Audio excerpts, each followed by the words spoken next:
Mertua menghina fisikku karena tak lagi cantik seperti dulu. Aku dibilang mirip sapi. Aku balas dengan kesuksesanku sebagai pemilik salon mewah. Ia pangling saat melihatku sudah cantik lagi. Halo Bunda. Semoga Bunda semuanya dalam keadaan sehat dan bahagia ya. Sebelum masuk ke ceritanya, jangan lupa like, komen dan subscribe channel ini ya. Selamat menonton.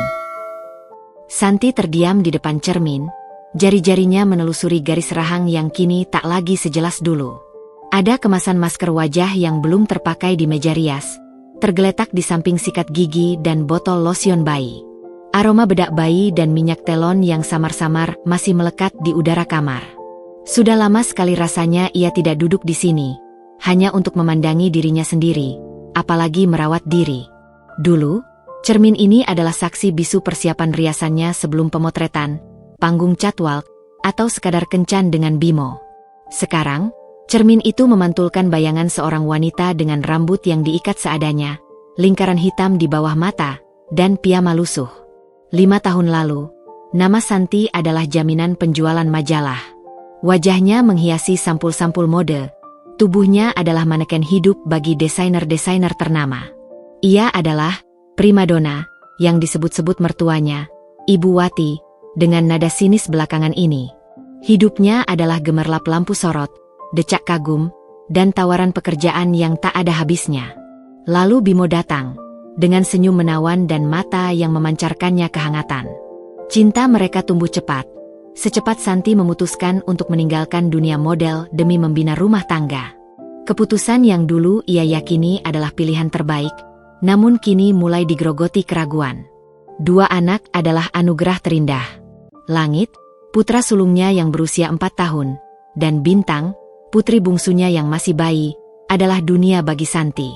Setiap tangisan, tawa, dan pelukan kecil dari mereka adalah kebahagiaan tak terkira.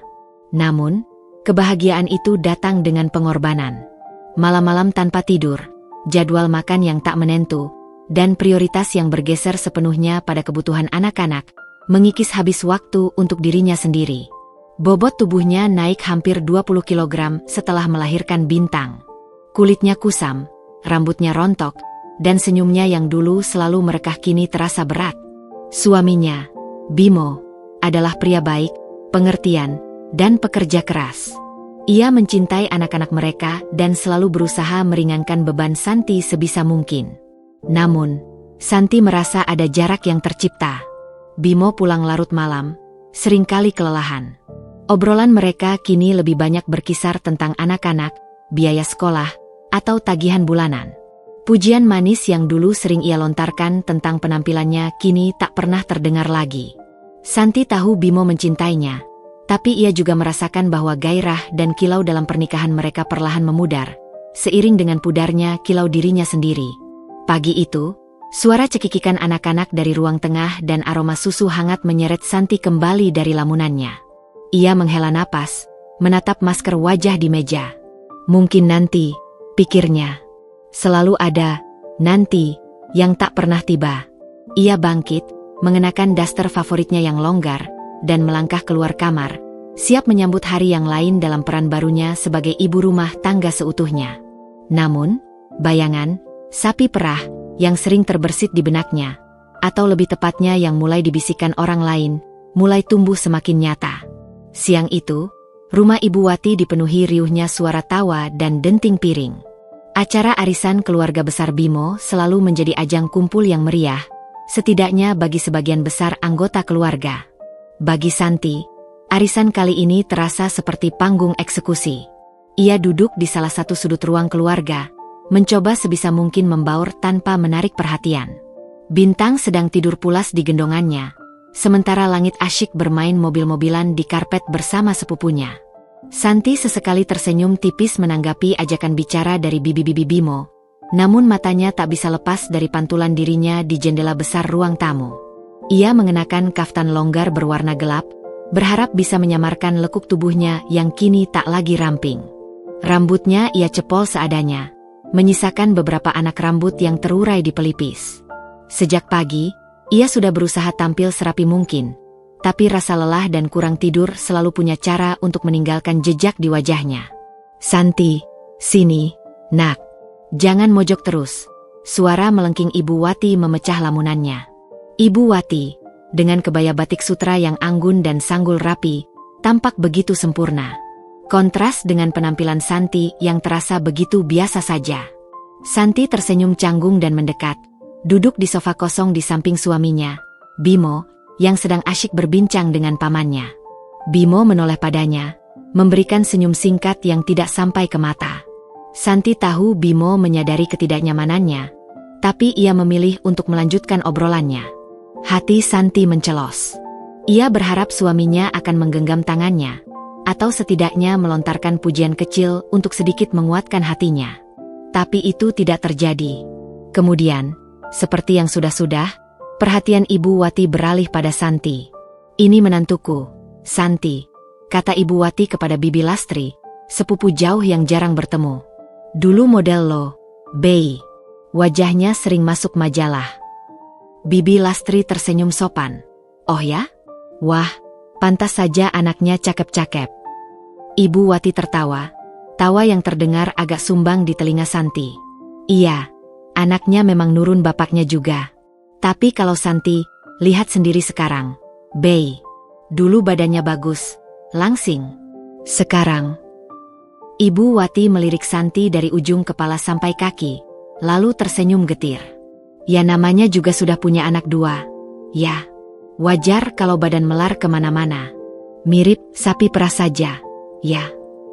Ucapannya yang terakhir itu diucapkan dengan nada yang sengaja direndahkan, cukup keras hingga beberapa anggota keluarga yang lain ikut menoleh. Wajah Santi memanas. Rasanya seperti seluruh udara di ruangan itu dihisap habis. Bisik-bisik mulai terdengar samar, diikuti tatapan-tatapan yang tak bisa ia artikan. Ada rasa kasihan, rasa ingin tahu, dan bahkan sedikit geli. Ibu Wati melanjutkan ceritanya tentang masa lalu Santi sebagai model, seolah ingin menekankan betapa jauhnya Santi yang dulu dengan Santi yang sekarang. Santi merasakan matanya mulai berair. Ia menggenggam erat lengan Bintang yang masih pulas. Ia menoleh ke arah Bimo, berharap ia akan mengatakan sesuatu. Apapun. Namun, Bimo hanya terdiam, pandangannya lurus ke depan, seolah tidak mendengar apapun yang baru saja diucapkan ibunya. Ia tampak tidak nyaman, jelas sekali. Tapi ketidaknyamanan itu tidak cukup untuk membuatnya membela Santi. Hati Santi hancur berkeping-keping. Bukan hanya karena penghinaan mertuanya, tapi juga karena keheningan suaminya. Kata "sapi perah" berputar-putar di kepalanya, semakin besar dan semakin menyakitkan. Di tengah keramaian arisan, Santi merasa begitu sendirian. Malam itu, kamar tidur terasa lebih luas dari biasanya, dan udara di dalamnya jauh lebih dingin, seolah turut membekukan setiap inci luka di hati Santi. Ia berbaring memunggungi Bimo, punggungnya kaku, setiap otot menegang, pura-pura tidur dengan napas teratur. Padahal, matanya terpejam erat, bukan untuk mengarungi mimpi, melainkan menahan gejolak di dada yang bergemuruh tak karuan. Setiap bisikan, setiap tatapan merendahkan di arisan tadi siang, terus berputar-putar di benaknya seperti kaset rusak yang tak ada tombol hentinya. Namun yang paling menyakitkan, yang menusuk hingga ke ulu hati, adalah kebisuan Bimo. Suaminya, yang dulu selalu menjadi pelindung dan tempatnya bersandar, kini seolah tak berdaya, atau mungkin tak peduli. Bimo sendiri tidak banyak bicara sejak mereka tiba di rumah. Setelah memastikan langit dan bintang terlelap di kamar masing-masing, ia hanya masuk kamar, mengganti pakaian dengan gerakan cepat, dan langsung merebahkan diri di sisi tempat tidur. Tidak ada tatapan bertanya, tidak ada permintaan maaf, tidak ada penjelasan, bahkan tidak ada usaha untuk memecah kesunyian yang mencekik. Santi merasakan kehadiran Bimo di belakangnya, napasnya teratur dan dalam, menandakan ia sudah terlelap dalam hitungan menit. Sebuah perasaan hampa dan kekecewaan yang sedalam jurang merayap masuk ke hati Santi, menenggelamkannya dalam kegelapan. Air mata yang sejak siang tadi ia tahan, yang ia paksa agar tidak jatuh di hadapan semua orang, kini tak terbendung lagi. Mengalir deras, membasahi bantalnya dalam diam. Ia terisak tanpa suara, menggigit bibir, menekan setiap desah agar tidak membangunkan Bimo atau anak-anak di kamar sebelah. Ia tidak ingin Bimo melihat kerapuhannya. Tidak lagi. Pertanyaan-pertanyaan tak berujung menyerbu pikirannya. Masing-masing lebih tajam dari yang sebelumnya. Apakah Bimo juga berpikir yang sama tentang dirinya? Apakah penampilannya yang sekarang memang membuatnya tak lagi menarik di mata suaminya? Mengapa Bimo tidak membelanya? Apakah ia tidak mencintainya lagi seperti dulu, ketika ia masih bergelimang cahaya? Rasa sakit itu bukan hanya karena hinaan kejam dari mertua, tapi juga karena rasa kehilangan. Kehilangan dirinya yang dulu, Santi yang percaya diri dan penuh semangat. Kehilangan perhatian yang dulu begitu melimpah, baik dari Bimo maupun orang lain. Dan yang paling parah, rasa kehilangan koneksi dengan Bimo. Hubungan mereka, yang dulu terasa begitu erat dan intim, kini terasa begitu renggang. Ia merasa seperti kapal yang terombang-ambing sendirian di lautan luas, tanpa jangkar, tanpa kemudi, tanpa arah. Sebuah kesendirian yang pahit di tengah pernikahan. Di tengah kegelapan malam, sambil mendengarkan napas teratur Bimo yang seolah tak terbebani, sebuah tekad mulai terbentuk, perlahan tapi pasti. Rasa sakit yang memuncak, yang telah menguras habis tenaganya, perlahan mengkristal menjadi sesuatu yang lebih kuat, kemarahan. Kemarahan bukan hanya pada Ibu Wati yang telah merenggut martabatnya, tapi juga pada dirinya sendiri karena telah membiarkan dirinya terpuruk sejauh ini, hingga hampir tak dikenali. Kemarahan pada situasi yang membuatnya merasa tidak berharga, terperangkap dalam peran yang seolah mengecilkan dirinya. Santi membalikkan tubuhnya perlahan, menghadap langit-langit kamar yang gelap, matanya menatap kosong. Kata, "Sapi perah," masih terngiang, berulang-ulang, namun kali ini, kata itu tidak lagi hanya membawa luka yang perih. Kata itu seperti cambuk, memicu api di dalam dirinya, api yang membakar rasa malu dan menumbuhkan semangat perlawanan. Ia tidak bisa terus-menerus begini. Ia tidak akan membiarkan dirinya terus-menerus dihina, menjadi bahan tertawaan, atau merasa tak berharga. Ia harus berubah. Bukan hanya untuk membungkam mulut mertuanya, atau untuk menarik perhatian Bimo. Ini semua adalah untuk dirinya sendiri. Untuk mendapatkan kembali dirinya yang dulu, dan menunjukkan pada dirinya sendiri bahwa ia masih Santi, bahkan lebih kuat, lebih tangguh, dan lebih berharga dari sebelumnya. Malam itu, Santi tidak tidur. Ia menghabiskan sisa malamnya merenung, memikirkan setiap detail, setiap langkah apa yang harus ia ambil untuk bangkit. Sebuah rencana samar mulai terbentuk di benaknya, sebuah rencana untuk mengakhiri penderitaannya, bangkit dari keterpurukan, dan menunjukkan pada dunia, terutama pada Ibu Wati, bahwa ia jauh dari kata, sapi perah. Ia adalah wanita yang akan kembali bersinar, lebih terang dari sebelumnya. Pagi menyingsing, membawa cahaya samar ke dalam kamar, namun Santi sama sekali tidak merasakan kantuk.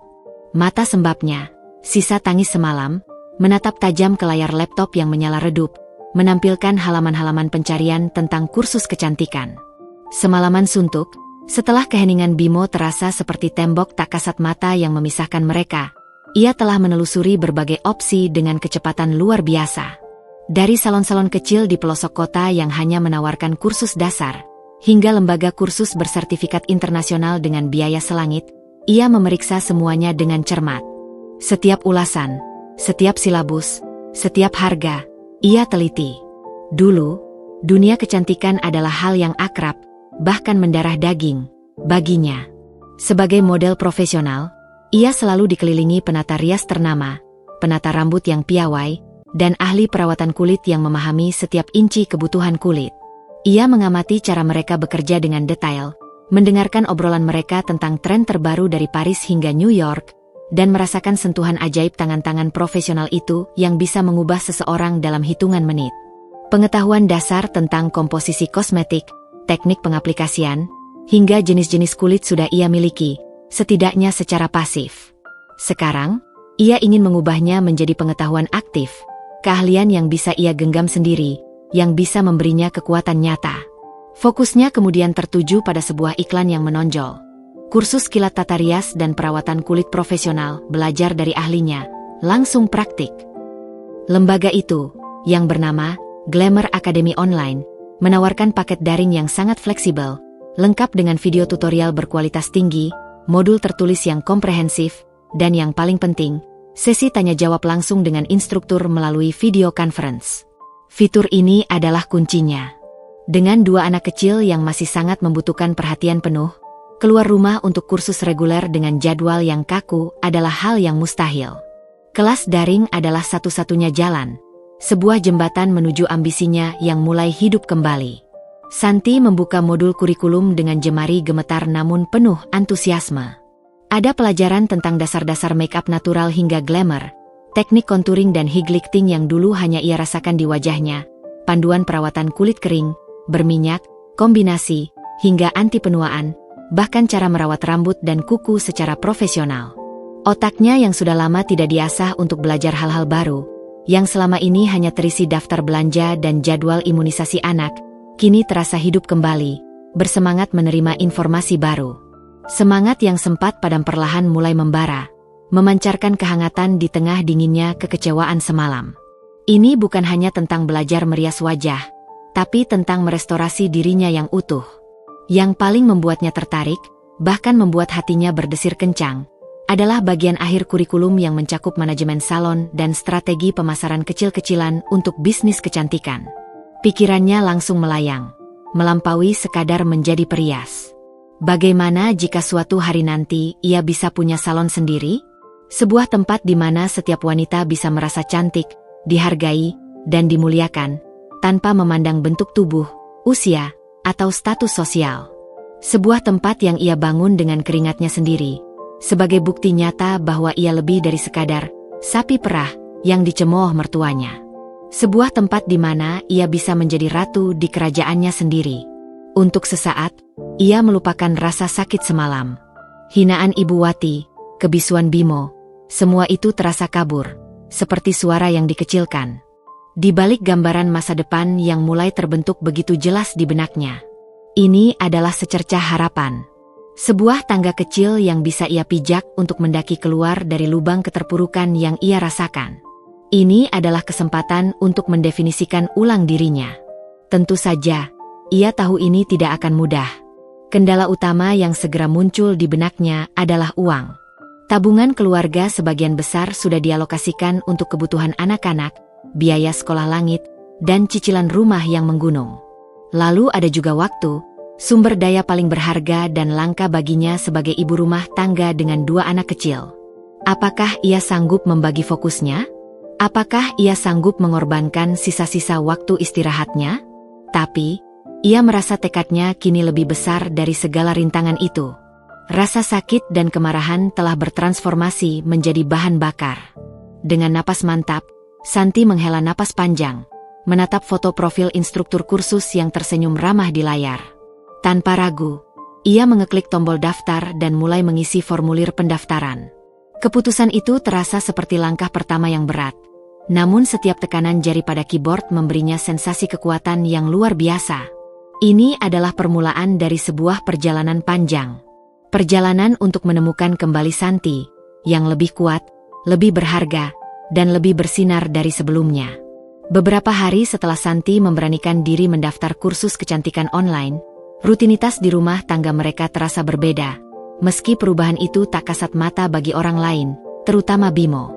Perbedaan itu bersemayam di dalam diri Santi. Sebuah energi baru, yang campur aduk antara semangat membara dan rasa cemas, membuatnya bergerak dengan tujuan yang tersembunyi. Malam hari, setelah Bimo terlelap, napasnya teratur dan berat di sampingnya, dan langit serta bintang sudah nyenyak di kamar mereka dengan pintu sedikit terbuka, Santi akan menyelinap. Ia bergerak hati-hati, seperti pencuri di rumahnya sendiri, menuju ruang kerja kecil di sudut rumah yang jarang terjamah. Di sana, dengan laptop di pangkuan dan earphone terpasang rapat di telinganya, ia tenggelam dalam dunia baru yang penuh janji. Video-video tutorial mulai dari cara membersihkan wajah yang benar menurut standar estetika profesional, memilih foundation sesuai jenis kulit dan undertone yang rumit, hingga teknik smokey eyes yang dramatis dan contouring yang presisi, menjadi teman rahasianya. Jari-jarinya yang selama ini hanya terbiasa memegang sendok nasi dan mengganti popok basah, kini mulai lihai mengaplikasikan kuas imajiner di udara, meniru setiap gerakan instruktur dengan cermat. Ia membuat catatan detail di buku sketsa, menggambar sketsa wajah untuk mempraktikkan bentuk alis dan eyeliner, dan menghafal nama-nama produk beserta kegunaannya. Otaknya yang selama ini hanya diisi oleh daftar belanjaan dan jadwal imunisasi anak, kini bekerja keras, menyerap setiap informasi bagai spons kering yang telah lama haus. Rasa lelah fisik seringkali mendera, bahkan menghantamnya seperti ombak. Seringkali ia tertidur di depan laptop selama beberapa menit, kepalanya terkulai, terbangun dengan kaget saat earphone-nya terjatuh, dan melanjutkan belajarnya dengan mata pedih. Lingkaran hitam di bawah matanya semakin pekat, namun kelelahan itu seolah tak sebanding dengan semangat yang membara di dadanya. Ada dorongan kuat untuk membuktikan diri, bukan hanya kepada Ibu Wati yang telah menorehkan luka, tapi juga kepada dirinya sendiri bahwa ia belum habis. Setiap kali ia merasa ingin menyerah, bayangan tatapan merendahkan dan kata, "Sapi perah," muncul, bukan lagi sebagai luka, melainkan sebagai cambuk, memicu semangatnya lagi, lebih keras dan lebih kuat. Bimo tidak menyadari aktivitas rahasia Santi. Ia masih sibuk dengan pekerjaannya yang menuntut, pulang larut setiap malam, dan seringkali langsung tertidur pulas akibat kelelahan. Sesekali, ia akan bertanya dengan nada yang terdengar lebih seperti pernyataan, "Kamu kenapa, Yan?" Kelihatannya capek sekali akhir-akhir ini. Santi hanya akan tersenyum tipis, senyum yang tak mencapai matanya, dan menjawab dengan suara serak, "Biasalah, ngurus anak seharian kan memang butuh tenaga ekstra." Ia merasa sedikit bersalah karena menyembunyikan ini dari suaminya, dari pria yang telah menemaninya begitu lama. Namun di sisi lain, ia juga merasa harus melakukannya sendiri. Ini adalah perjuangan pribadinya. Ia tidak ingin Bimo menganggapnya sebagai ide gila yang hanya membuang-buang uang, atau lebih buruk lagi, menganggap ambisinya hanya sebuah keinginan sesaat yang tidak akan bertahan lama. Ia ingin menunjukkan hasilnya nanti, ketika ia sudah siap dan kuat. Konflik diam ini semakin memperlebar jurang antara Santi dan Bimo. Bimo mungkin menganggap Santi hanya sedang dalam fase kelelahan ibu rumah tangga biasa, atau mungkin baby blues yang berkepanjangan. Ia tidak menyadari bahwa di balik kelelahan itu, di balik daster yang ia kenakan setiap hari, ada sebuah revolusi pribadi yang sedang bergolak, sebuah transformasi yang sedang disiapkan dalam diam. Santi sendiri merasakan adanya dinding tebal antara mereka. Ia ingin bercerita, ingin berbagi semangat barunya, kegembiraan kecilnya setiap kali ia memahami sebuah teknik baru. Tapi bibirnya terasa terkunci. Ada rasa takut akan ketidakpahaman, bahkan mungkin penolakan dan cibiran jika ia mengungkapkan mimpinya terlalu dini. Ia tahu Bimo mencintainya, itu pasti. Tapi ia juga tahu Bimo praktis, realistis, dan terkadang kurang peka terhadap emosi yang kompleks, apalagi ambisi tersembunyi. Suatu malam, sekitar pukul 2 dini hari, saat Santi sedang serius menonton tutorial tentang perawatan kulit yang mendalam, tiba-tiba langit terbangun dan menangis kencang mencari ibunya. Santi panik, jantungnya berdebar kencang. Dengan gerakan refleks, ia buru-buru menutup laptop, menyingkirkannya ke bawah meja, dan berlari tergopoh-gopoh menuju kamar anak. Ia kembali beberapa menit kemudian, menenangkan langit yang masih terisak. Ketika ia kembali ke meja kerja, laptopnya sudah mati sepenuhnya, dan Bimo, yang ternyata terbangun karena suara tangisan langit, sudah berdiri di ambang pintu, bersandar pada kusen. "Kamu ngapain jam segini, San? Belum tidur?" tanya Bimo, suaranya serak karena baru bangun tidur. Matanya yang mengantuk namun tajam menatap curiga pada laptop yang tertutup, yang baru saja ia sadari keberadaannya di bawah meja. Jantung Santi berdegup semakin kencang, memukul-mukul rusuknya. Momen kebenaran yang ia takuti, momen di mana rahasianya terungkap, akhirnya tiba. Udara di ruangan itu terasa semakin dingin, dan ketegangan melingkupi mereka berdua.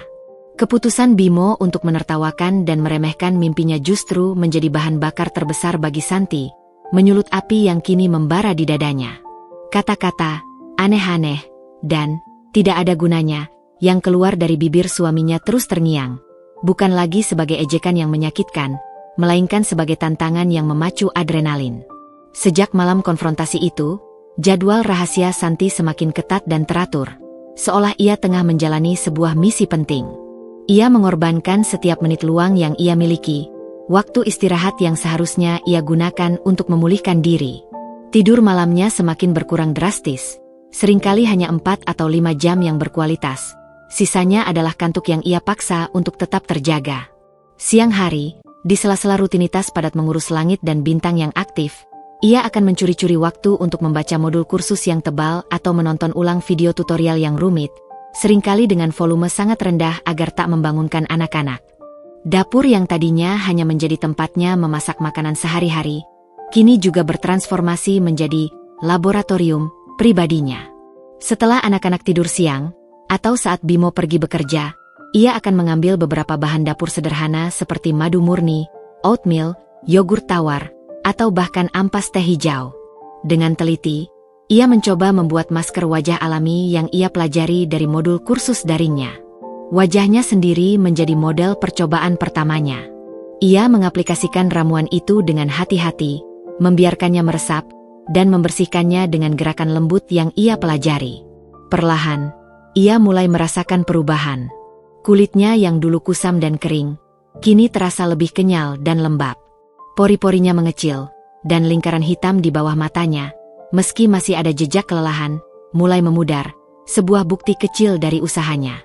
Ia juga mulai lebih memperhatikan asupan makanannya, memilih sayuran hijau, buah-buahan, dan protein tanpa lemak, bukan untuk diet ketat, tapi untuk menutrisi tubuhnya dari dalam, menyadari bahwa kecantikan sejati berasal dari kesehatan. Selain belajar teori dan mempraktikkan perawatan kulit, Santi juga mulai menerapkan pengetahuannya di bidang tata rias. Ia mulai lebih sering berdandan, bukan dengan riasan tebal atau menor seperti saat ia masih menjadi model, melainkan dengan sentuhan tipis yang membuat wajahnya terlihat lebih segar, lebih cerah, dan sedikit lebih bersemangat. Ia mencoba berbagai gaya rambut yang mudah diatur namun tetap terlihat rapi dan elegan, seperti cepol tinggi atau kepang samping. Ia bahkan mulai berolahraga ringan di rumah, mengikuti video-video senam daring yang ia temukan di YouTube saat anak-anak bermain di teras. Proses ini tidak hanya mengubah penampilannya secara fisik, sedikit demi sedikit, tetapi juga memberinya kembali rasa kendali atas dirinya sendiri. Setiap kali ia berhasil mengaplikasikan eyeliner dengan sempurna, atau merasakan ototnya mengencang dan keringat menetes setelah senam, ada kepuasan kecil yang tumbuh, sebuah bukti nyata dari kemampuannya untuk berubah. Bimo tidak terlalu menyadari perubahan ini. Mungkin karena ia terlalu sibuk dengan tekanan pekerjaannya, pulang larut setiap malam dengan pikiran yang penuh. Atau mungkin karena perubahan itu terjadi secara bertahap dan subtil, tidak terjadi secara instan dan dramatis.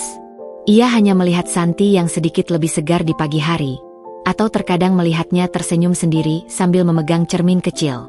Bimo mungkin menganggap itu hanya semangat sesaat yang akan segera hilang ditelan rutinitas. Ia masih pulang larut, masih sering kelelahan, dan percakapan mereka masih seputar urusan rumah tangga dan anak-anak, jauh dari hal-hal pribadi Santi. Dinding di antara mereka tidak runtuh, justru semakin tinggi.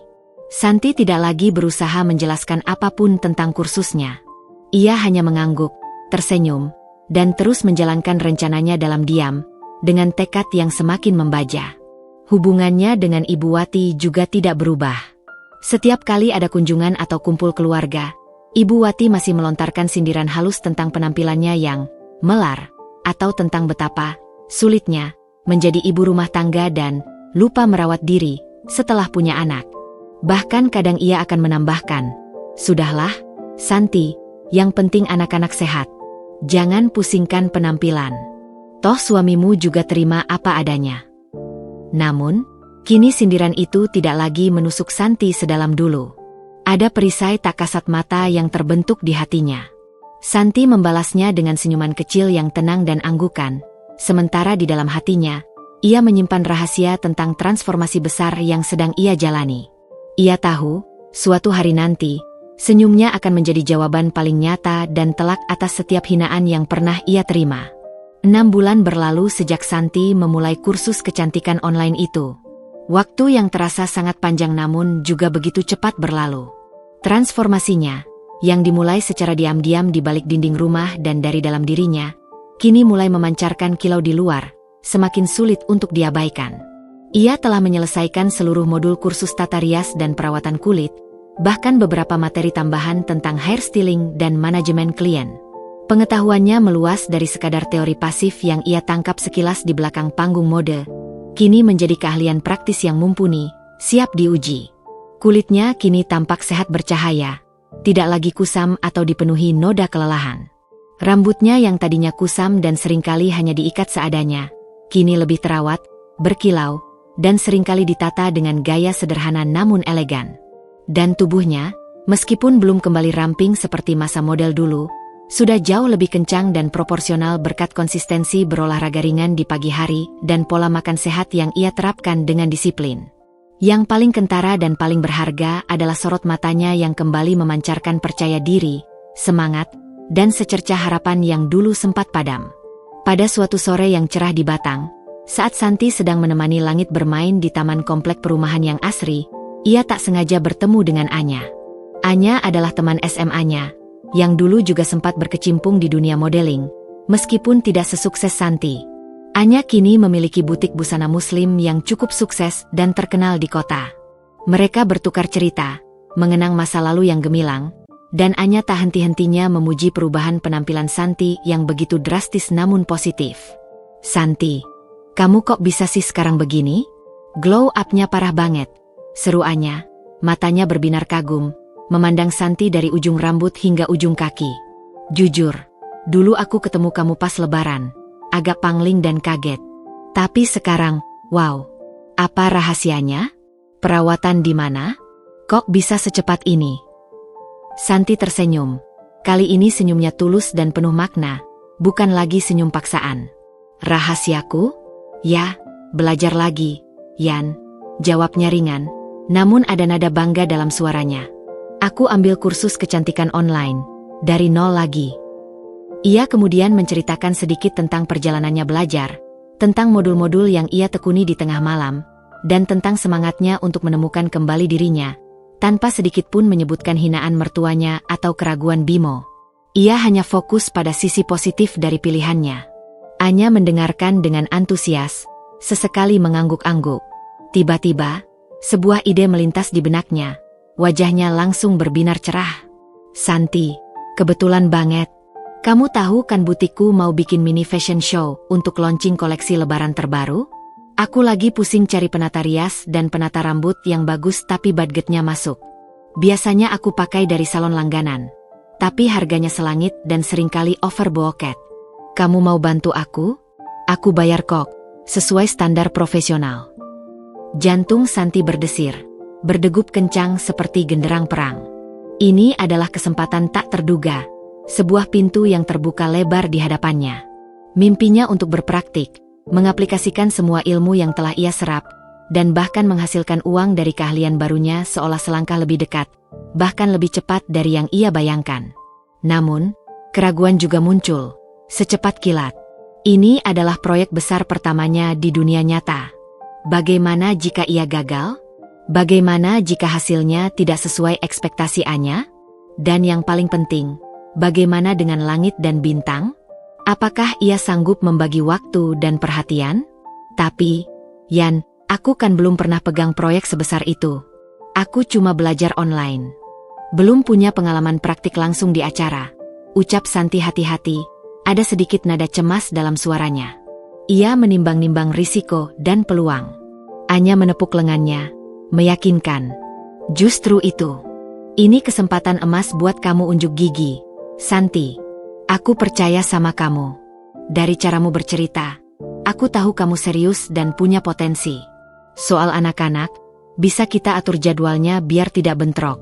Atau nanti pas hari H, bisa dibantu mamaku jagain sebentar. Gimana? Ini kesempatan bagus loh, San, buat portofolio kamu juga." Mata Santi memandang langit yang sedang asyik bermain mobil-mobilan di tanah, sesekali melirik padanya. Ia memikirkan semua kerja kerasnya selama 6 bulan terakhir. Malam-malam tanpa tidur, tetesan keringat saat berolahraga, dan setiap rupiah yang ia sisihkan untuk kursus. Ini adalah momen untuk menguji sejauh mana ia telah melangkah, untuk membuktikan bahwa semua pengorbanannya tidak sia-sia. Ia teringat kembali ejekan, "sapi perah," dari mertuanya, dan tawa meremehkan dari Bimo. Ini adalah kesempatan untuk membuktikan, pertama dan terutama, pada dirinya sendiri bahwa ia mampu. "Oke, Yan. Aku mau," jawab Santi mantap, seulas senyum lebar dan penuh tekad mengembang di wajahnya. Keraguan itu sirna, digantikan oleh semangat membara. Kesempatan ini bagaikan angin segar yang menerbangkan semua keraguan. Ia tahu ini tidak akan mudah. Ia akan menghadapi tantangan baru. Tapi ia tidak akan menyia-nyiakan kesempatan emas ini. Ini adalah langkah pertamanya kembali ke dunia yang ia cintai. Dan langkah pertamanya menuju kemandirian yang utuh. Minggu-minggu berikutnya adalah pusaran kesibukan bagi Santi. Setelah berbicara lebih lanjut dengan Anya, ia menerima rincian acara fashion show yang akan diadakan di sebuah ballroom hotel ternama di Batang. Ada 10 model yang harus ia rias dan tata rambutnya, dengan 3 tema berbeda untuk koleksi busana muslim Anya. Ini adalah tantangan besar, jauh melampaui praktik di depan cermin atau video tutorial. Santi mulai mengatur jadwalnya dengan sangat ketat. Pagi hari, setelah mengurus langit dan bintang, ia akan langsung mempraktikkan teknik riasan dan hairstyling pada dirinya sendiri, mencoba berbagai kombinasi warna dan gaya yang sesuai dengan tema fashion show. Siang hari, ia sering mengunjungi butik Anya untuk berdiskusi tentang konsep, warna busana, dan mood yang diinginkan. Ia bahkan membeli beberapa peralatan rias tambahan dengan uang yang ia sisihkan dari jatah pribadinya, berhati-hati agar Bimo tidak curiga. Terkadang, ia merasa sangat kewalahan. Langit rewel, bintang sering terbangun di malam hari, dan rasa kantuk seringkali menyerangnya. Namun, setiap kali ia merasa ingin menyerah, ia memejamkan mata, membayangkan wajah Ibu Wati dan senyum meremehkan Bimo. Bayangan itu memberinya kekuatan baru. Ia tidak boleh gagal.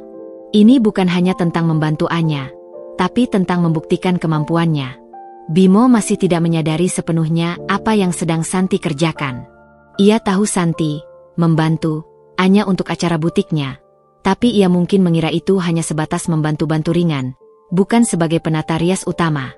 Ia masih sibuk dengan pekerjaannya, dan ketegangan di antara mereka masih terasa. Bimo lebih sering pulang larut, dan Santi pun semakin larut dalam persiapan. Mereka hidup di bawah satu atap, namun di 2 dunia yang berbeda. Hari H tiba. Pukul 5 pagi, Santi sudah berada di lokasi. Ballroom hotel itu dipenuhi hiruk-pikuk persiapan. Cahaya lampu sorot, deretan kursi, dan backstage yang ramai dengan model-model yang berlalu lalang. Perut Santi terasa melilit. Ini nyata. Anya menyambutnya dengan senyum lebar. Kamu siap, San? Santi mengangguk, mencoba menyembunyikan kegugupannya. Siap, Yan. Ia segera menuju meja rias yang telah disiapkan. Kotak riasnya yang kini lebih lengkap ia buka. Aroma make-up dan hairspray yang dulu akrab, kini kembali menyapa inderanya. Model pertama duduk di depannya. Santi menarik napas dalam, memejamkan mata sesaat. Ia teringat semua pelajaran, semua praktik, semua malam tanpa tidurnya. Saat kuas pertama menyentuh kulit model, semua keraguan sirna. Tangannya bergerak luas, penuh percaya diri, seolah ia telah melakukan ini seumur hidup. Ia mencampur warna, mengaplikasikan shading, dan membentuk alis dengan presisi. Ia mendengarkan masukan dari model dan Anya, berkolaborasi, menciptakan tampilan yang sesuai dengan konsep. Satu persatu model selesai, dan setiap kali, ada decak kagum dari Anya dan timnya. Meskipun lelah, Santi merasakan adrenalin dan kepuasan yang luar biasa. Ini bukan lagi hanya belajar. Ini adalah karyanya. Di tengah kesibukan itu, ia bahkan tak sempat memikirkan Ibu Wati atau Bimo. Yang ada hanyalah dirinya, kuasnya, dan wajah-wajah di depannya yang siap ia sulap menjadi indah. Suasana di belakang panggung semakin intens, tegang namun juga penuh gairah, seiring mendekatnya jam fashion show utama. Santi, dengan peluh membasahi pelipis dan beberapa helai rambut yang mulai lepas dari ikatannya, terus bekerja tanpa henti. Gerakannya cepat, namun presisi. Kuas-kuasnya menari di atas wajah model. Tangannya cekatan menata rambut, mata jeli memperhatikan setiap detail, memastikan tidak ada satupun cacat yang terlihat. Ada kelelahan yang luar biasa menjalar di setiap sendi tubuhnya, namun juga euforia yang menggebu-gebu, mengalahkan rasa lelah itu. Ini adalah tempatnya, di antara gemerlap lampu backstage dan aroma kosmetik yang memabukkan. Saat model terakhir, seorang gadis muda dengan fitur wajah eksotis, selesai dirias dan ditata rambutnya, Santi mundur selangkah. Ia menatap hasil karyanya dengan napas tertahan. Ada kepuasan yang luar biasa terpancar dari senyumnya yang kini merekah. Model-model itu terlihat memukau.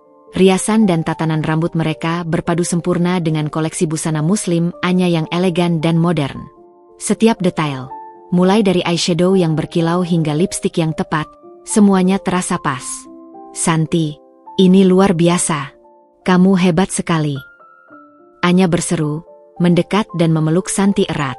Matanya berbinar penuh penghargaan. Bahkan sedikit terkejut melihat kualitas hasil kerja Santi. Aku tidak salah pilih. Ini jauh lebih bagus dari yang aku bayangkan. Kamu benar-benar punya magic touch. Pujian tulus dari Anya bagai embun penyejuk yang membasahi dahaga. Segala lelahnya seolah lenyap seketika, digantikan oleh gelombang kebahagiaan. Ia hanya bisa tersenyum lebar. Rasa bangga membuncah di dadanya, memenuhi setiap ruang kosong yang dulu pernah diisi keraguan. Tak lama kemudian, musik mulai mengalun, lampu sorot panggung menyala terang benderang, dan satu persatu model melangkah anggun ke atas panggung utama. Santi berdiri di antara kerumunan tim di belakang panggung, mengintip dari celah tirai yang sedikit terbuka. Ia melihat para penonton di barisan depan berdecak kagum, kamera-kamera fotografer berkedip tanpa henti, menangkap setiap detail busana dan tentu saja, riasan serta tatanan rambut yang ia ciptakan dengan tangannya sendiri. Tepuk tangan riuh terdengar setiap kali seorang model berputar di ujung panggung. Anya berdiri di sampingnya, matanya berbinar-binar, memancarkan kebanggaan. Lihat, San. Mereka semua suka. Penampilan model-model ini memang kunci suksesnya fashion show ini. Ia menoleh pada Santi, senyumnya tak lekang. Aku rasa banyak yang akan bertanya siapa penata riasnya. Ini akan jadi langkah besar untukmu, Santi. Aku yakin itu. Malam itu, setelah fashion show berakhir dengan sukses besar dan tepuk tangan meriah yang tak henti-henti, Santi pulang ke rumah dengan perasaan campur aduk. Lelah fisik yang luar biasa, namun puas luar biasa atas pencapaiannya. Ia tak sempat lagi menyembunyikan peralatan riasnya. Ia hanya menaruhnya begitu saja di sudut kamar, di samping meja riasnya yang dulu jarang disentuh. Tubuhnya ambruk di kasur, langsung tertidur pulas, nyenyak seperti tidak pernah tidur selama berhari-hari.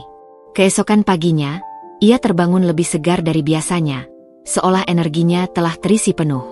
Bimo sudah berangkat kerja, dan anak-anak masih tidur nyenyak. Santi mengambil ponselnya.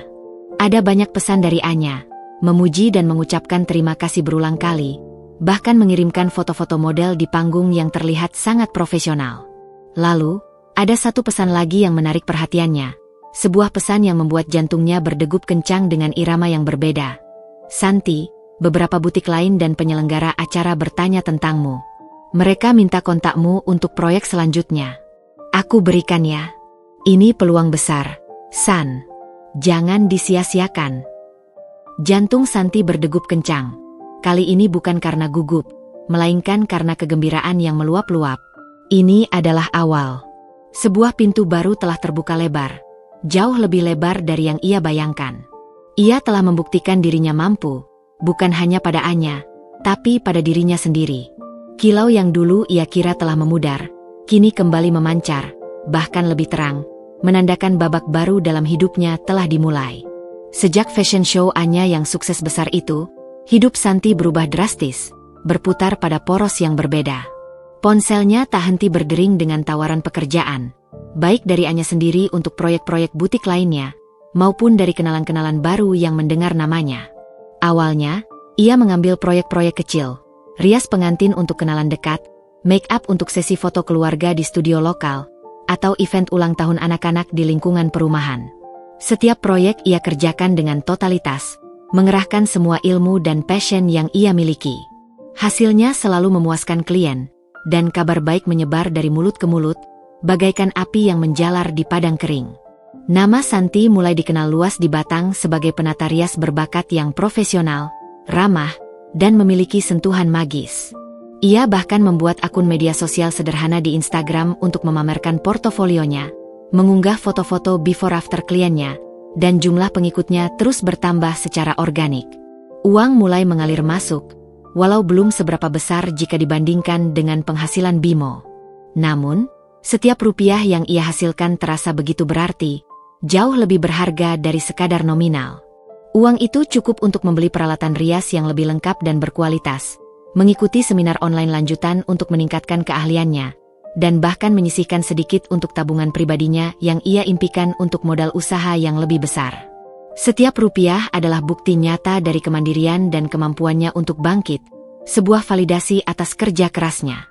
Namun, di tengah kesibukan dan euforia atas keberhasilan kecilnya, ada satu aspek penting dalam hidupnya yang semakin terabaikan, bahkan terasa seperti tergerus: Bimo dan hubungan pernikahan mereka. Interaksi mereka semakin minim, nyaris seperti dua orang asing yang kebetulan tinggal di bawah atap yang sama. Santi pulang larut setelah mengurus klien. Seringkali Bimo sudah tertidur pulas di kamar. Di pagi hari, ia sudah sibuk menyiapkan kebutuhan anak-anak, memastikan langit siap sekolah dan bintang sarapan, lalu bergegas mengejar janji dengan klien pertamanya. Obrolan mereka pun kini sebatas pertanyaan-pertanyaan fungsional seperti, "Sudah makan, Mas?" Atau, "Anak-anak aman di rumah?" Atau, "Tagihan listrik sudah dibayar?" Tidak ada lagi percakapan mendalam. Tidak ada lagi canda tawa ringan seperti dulu. Bimo sendiri mulai merasakan perubahan ini, meskipun ia tidak pernah mengungkapkannya secara langsung. Santi tidak lagi hanya mengenakan daster lusuh atau piyama kebesaran. Ia kini berpakaian lebih rapi, bahkan mulai berdandan natural namun elegan setiap kali keluar rumah.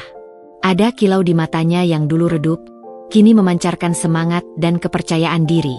Namun, alih-alih bangga atau mendukung, Bimo justru menunjukkan sikap yang lebih dingin, bahkan cenderung pasif-agresif.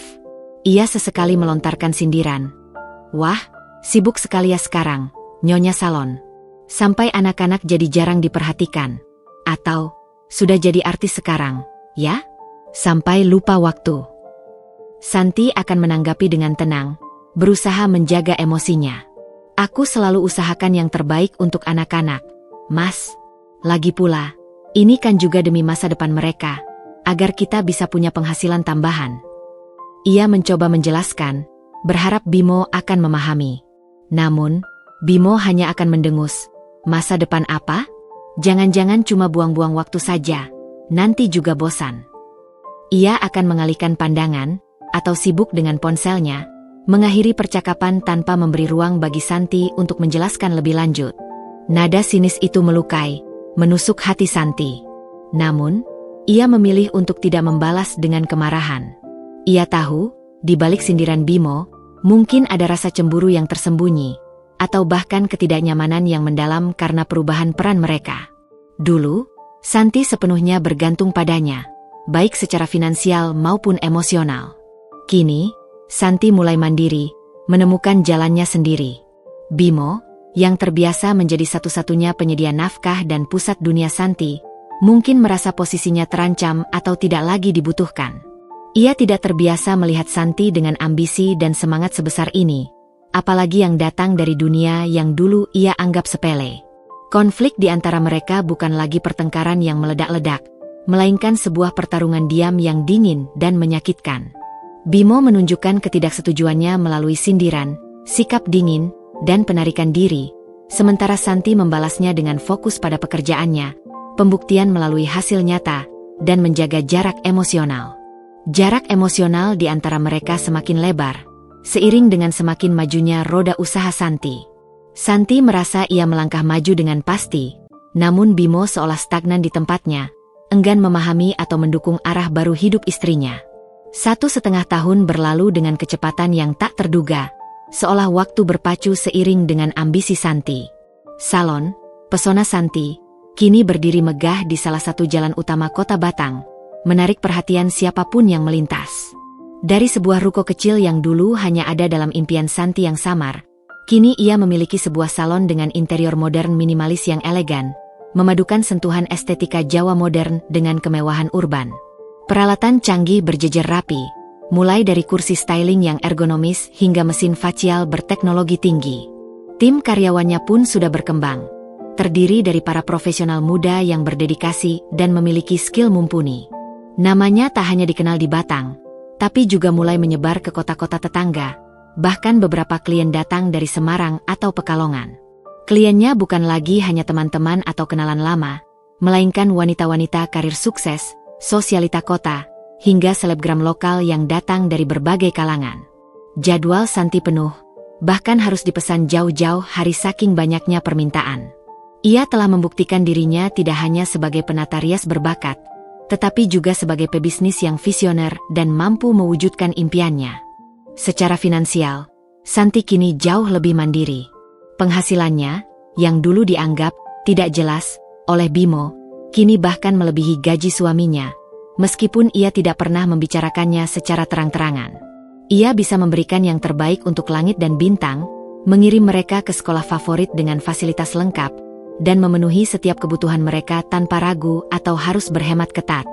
Rumah mereka juga kini lebih terawat dan nyaman, seringkali berkat inisiatif Santi sendiri yang kini mampu memperkerjakan asisten rumah tangga dan merenovasi beberapa bagian. Ia merasa bangga bisa berkontribusi nyata untuk keluarga, tidak hanya sebagai ibu, tapi juga sebagai tulang punggung. Namun, di puncak kesuksesan yang gemilang ini, ada kehampaan yang terasa samar namun nyata di hatinya. Jarak antara Santi dan Bimo semakin lebar, seolah mereka kini berjalan di dua jalur kereta api yang berbeda dan tak pernah bertemu di satu titik. Bimo semakin menarik diri. Ia mungkin bangga melihat Santi sukses. Itu terlihat dari sorot matanya yang kadang melirik ke arah berita tentang salon Santi di media sosial lokal. Namun, ia tidak pernah mengungkapkannya secara lisan. Pujian tak pernah keluar dari bibirnya, yang ada hanya keheningan yang canggung dan sesekali sindiran halus yang menunjukkan rasa tidak nyaman Bimo terhadap kemandirian dan kesuksesan Santi. Enak ya sekarang, punya banyak uang sendiri. Atau, udah jadi bos sekarang, ya? Sampai lupa keluarga di rumah. Mereka hidup berdampingan di bawah satu atap, namun terasa begitu jauh, seolah ada dinding transparan yang memisahkan mereka. Santi telah meraih mimpinya, namun ia meraihnya sendirian, tanpa Bimo di sampingnya sebagai mitra sejati. Suatu sore yang cerah di awal Juli, saat Santi baru saja selesai menutup salon dan sedang mengecek laporan keuangan harian, ponselnya berdering. Nama Ibu Wati muncul di layar, disertai foto profil Ibu Wati yang tersenyum formal. Biasanya, panggilan dari mertuanya selalu membawa sedikit kegugupan atau rasa waspada, mengingat sejarah panjang penghinaan verbal yang pernah ia terima. Namun, kini Santi menanggapinya dengan tenang, seolah telah kebal. "Santi, kamu ada di rumah? Ibu mau mampir sebentar, bisa?" Suara Ibu Wati terdengar lebih ramah dari biasanya, bahkan cenderung hati-hati dan sedikit sungkan. Ini adalah hal yang tak biasa, membuat Santi sedikit terkejut. "Maaf, Bu, saya baru saja selesai dari salon ini." "Belum pulang," jawab Santi sopan, menjaga nada bicaranya netral. "Kenapa, Bu? Ada apa yang bisa saya bantu?" Ibu Wati terdengar ragu sejenak di ujung telepon, seperti sedang mencari kata-kata yang tepat. "Ah, tidak apa-apa, Nak. Cuma mau mengabarkan saja. Minggu depan ada reuni keluarga besar kita. Loh, yang mengundang Pak Debroto. Katanya mau syukuran anaknya lulus S3. Acaranya di Hotel Bintang Abadi. Kamu bisa datang, kan? Semua keluarga diwajibkan datang," katanya. Reuni keluarga besar. Hotel Bintang Abadi. Informasi itu seolah membawa Santi kembali ke masa lalu, ke arisan keluarga yang penuh penghinaan, ke malam panjang dengan tangisan tanpa suara. Ia teringat jelas kata, sapi perah, yang menusuk hatinya hingga berdarah, dan kebisuan Bimo yang membuatnya hancur. Sebuah senyum tipis, namun penuh makna, terukir di bibir Santi. Ini adalah kesempatan. Bukan untuk membalas dendam dengan amarah, melainkan untuk menunjukkan, secara elegan, seberapa jauh ia telah melangkah. Sebuah panggung, bukan untuk drama, melainkan untuk pembuktian. "Tentu saja, Bu. Saya pasti datang," jawab Santi. Suaranya mantap dan penuh percaya diri. Mata Ibu Wati di foto profil seolah berkedip. Santi menutup telepon, menyandarkannya di meja, dan menatap pantulan dirinya di cermin besar salon. Ia melihat seorang wanita yang kuat, mandiri, dan sangat berbeda dari sosok yang dulu dihina. Ia siap. Hari yang dinanti-nantikan tiba dengan aura kemegahan dan antisipasi. Sore itu, Hotel Bintang Abadi di Batang gemerlap dengan lampu-lampu kristal dan dekorasi bunga segar yang mewah. Aula ballroom sudah dipenuhi keluarga besar Bimo, memenuhi setiap meja bundar yang tertata rapi dengan taplak putih bersih dan bunga-bunga centerpiece yang semarak. Aroma masakan lezat yang baru keluar dari dapur hotel bercampur dengan parfum mahal, dan bisik-bisik obrolan yang riuh rendah memenuhi ruangan, menciptakan simfoni sosial yang khas. Santi tiba tidak terlalu awal, juga tidak terlalu terlambat. Ia datang sendiri, karena Bimo mengatakan ada pekerjaan mendadak di kantor dan akan menyusul nanti. Sebuah alasan klise yang Santi tahu betul hanya pengalihan. Ia telah memutuskan untuk tidak menunggu suaminya. Ia ingin momen ini sepenuhnya miliknya. Ia mengenakan gaun kebaya modern berwarna emerald green yang elegan, dirancang khusus oleh desainer lokal untuk menonjolkan siluet tubuhnya yang kini ramping, kencang, namun tetap feminin. Potongannya yang pas memeluk lekuk tubuhnya dengan anggun. Rambutnya disanggul modern dengan sentuhan kepang yang rumit namun tetap anggun, menonjolkan leher jenjangnya yang indah. Wajahnya dipoles make up natural namun memancarkan aura glamour yang halus, dengan highlight lembut di tulang pipi dan lipstik berwarna nude yang mempertegas senyumnya yang kini kembali memancarkan percaya diri. Ia melangkah dengan anggun dan percaya diri, sepatu hak tingginya berdetak pelan namun pasti di lantai marmer yang berkilau. Begitu Santi melangkah masuk ke dalam ballroom, seolah ada tombol pos yang ditekan. Suara bisik-bisik yang tadinya ramai, tiba-tiba mereda, digantikan oleh keheningan yang singkat namun terasa begitu lama dan intens. Kepala-kepala menoleh serentak. Mata-mata melebar. Orang-orang saling berpandangan, seolah tak percaya dengan apa yang mereka lihat di hadapan mereka. Beberapa bibi dan paman yang dulu sering menatapnya dengan rasa kasihan, kini terbelalak takjub. Mereka membandingkan sosok Santi yang sekarang, wanita yang anggun dan berkilau ini, dengan bayangan Santi yang dulu mereka kenal, ibu rumah tangga kelelahan dengan das terlusuh. Kontrasnya begitu mencolok. Santi membalas tatapan mereka dengan senyuman tenang yang menawan, tidak ada sedikit pun celah. Ia mencari meja keluarga intinya. Di sana, duduklah Ibu Wati, dengan balutan kebaya megah berwarna ungu yang biasa ia kenakan di acara-acara penting. Di sampingnya, ada Pak Wardi, ayah mertua yang selalu diam. Mereka sedang asyik berbincang dengan kerabat dekat lainnya. Tawa Ibu Wati yang khas sesekali terdengar melengking. Saat mata Ibu Wati, secara tidak sengaja, menangkap sosok Santi yang berdiri beberapa meter dari mejanya, bicaranya terhenti seketika. Tawa di bibirnya memudar. Matanya membelalak. Mulutnya sedikit terbuka membentuk huruf O kecil. Ia menatap Santi dari ujung kaki hingga ujung rambut, memindai setiap detail, seolah sedang mencoba mengenali bayangan asing yang begitu mirip dengan menantunya, namun jauh lebih memukau. Ekspresinya tak bisa disembunyikan, terkejut yang luar biasa, tak percaya yang membingungkan, dan perlahan, sedikit rona merah samar muncul di pipinya, tanda rasa malu yang menyelinap masuk. Pak Wardi di sampingnya juga tampak terkesima, menjatuhkan sendok garpunya dengan suara denting kecil.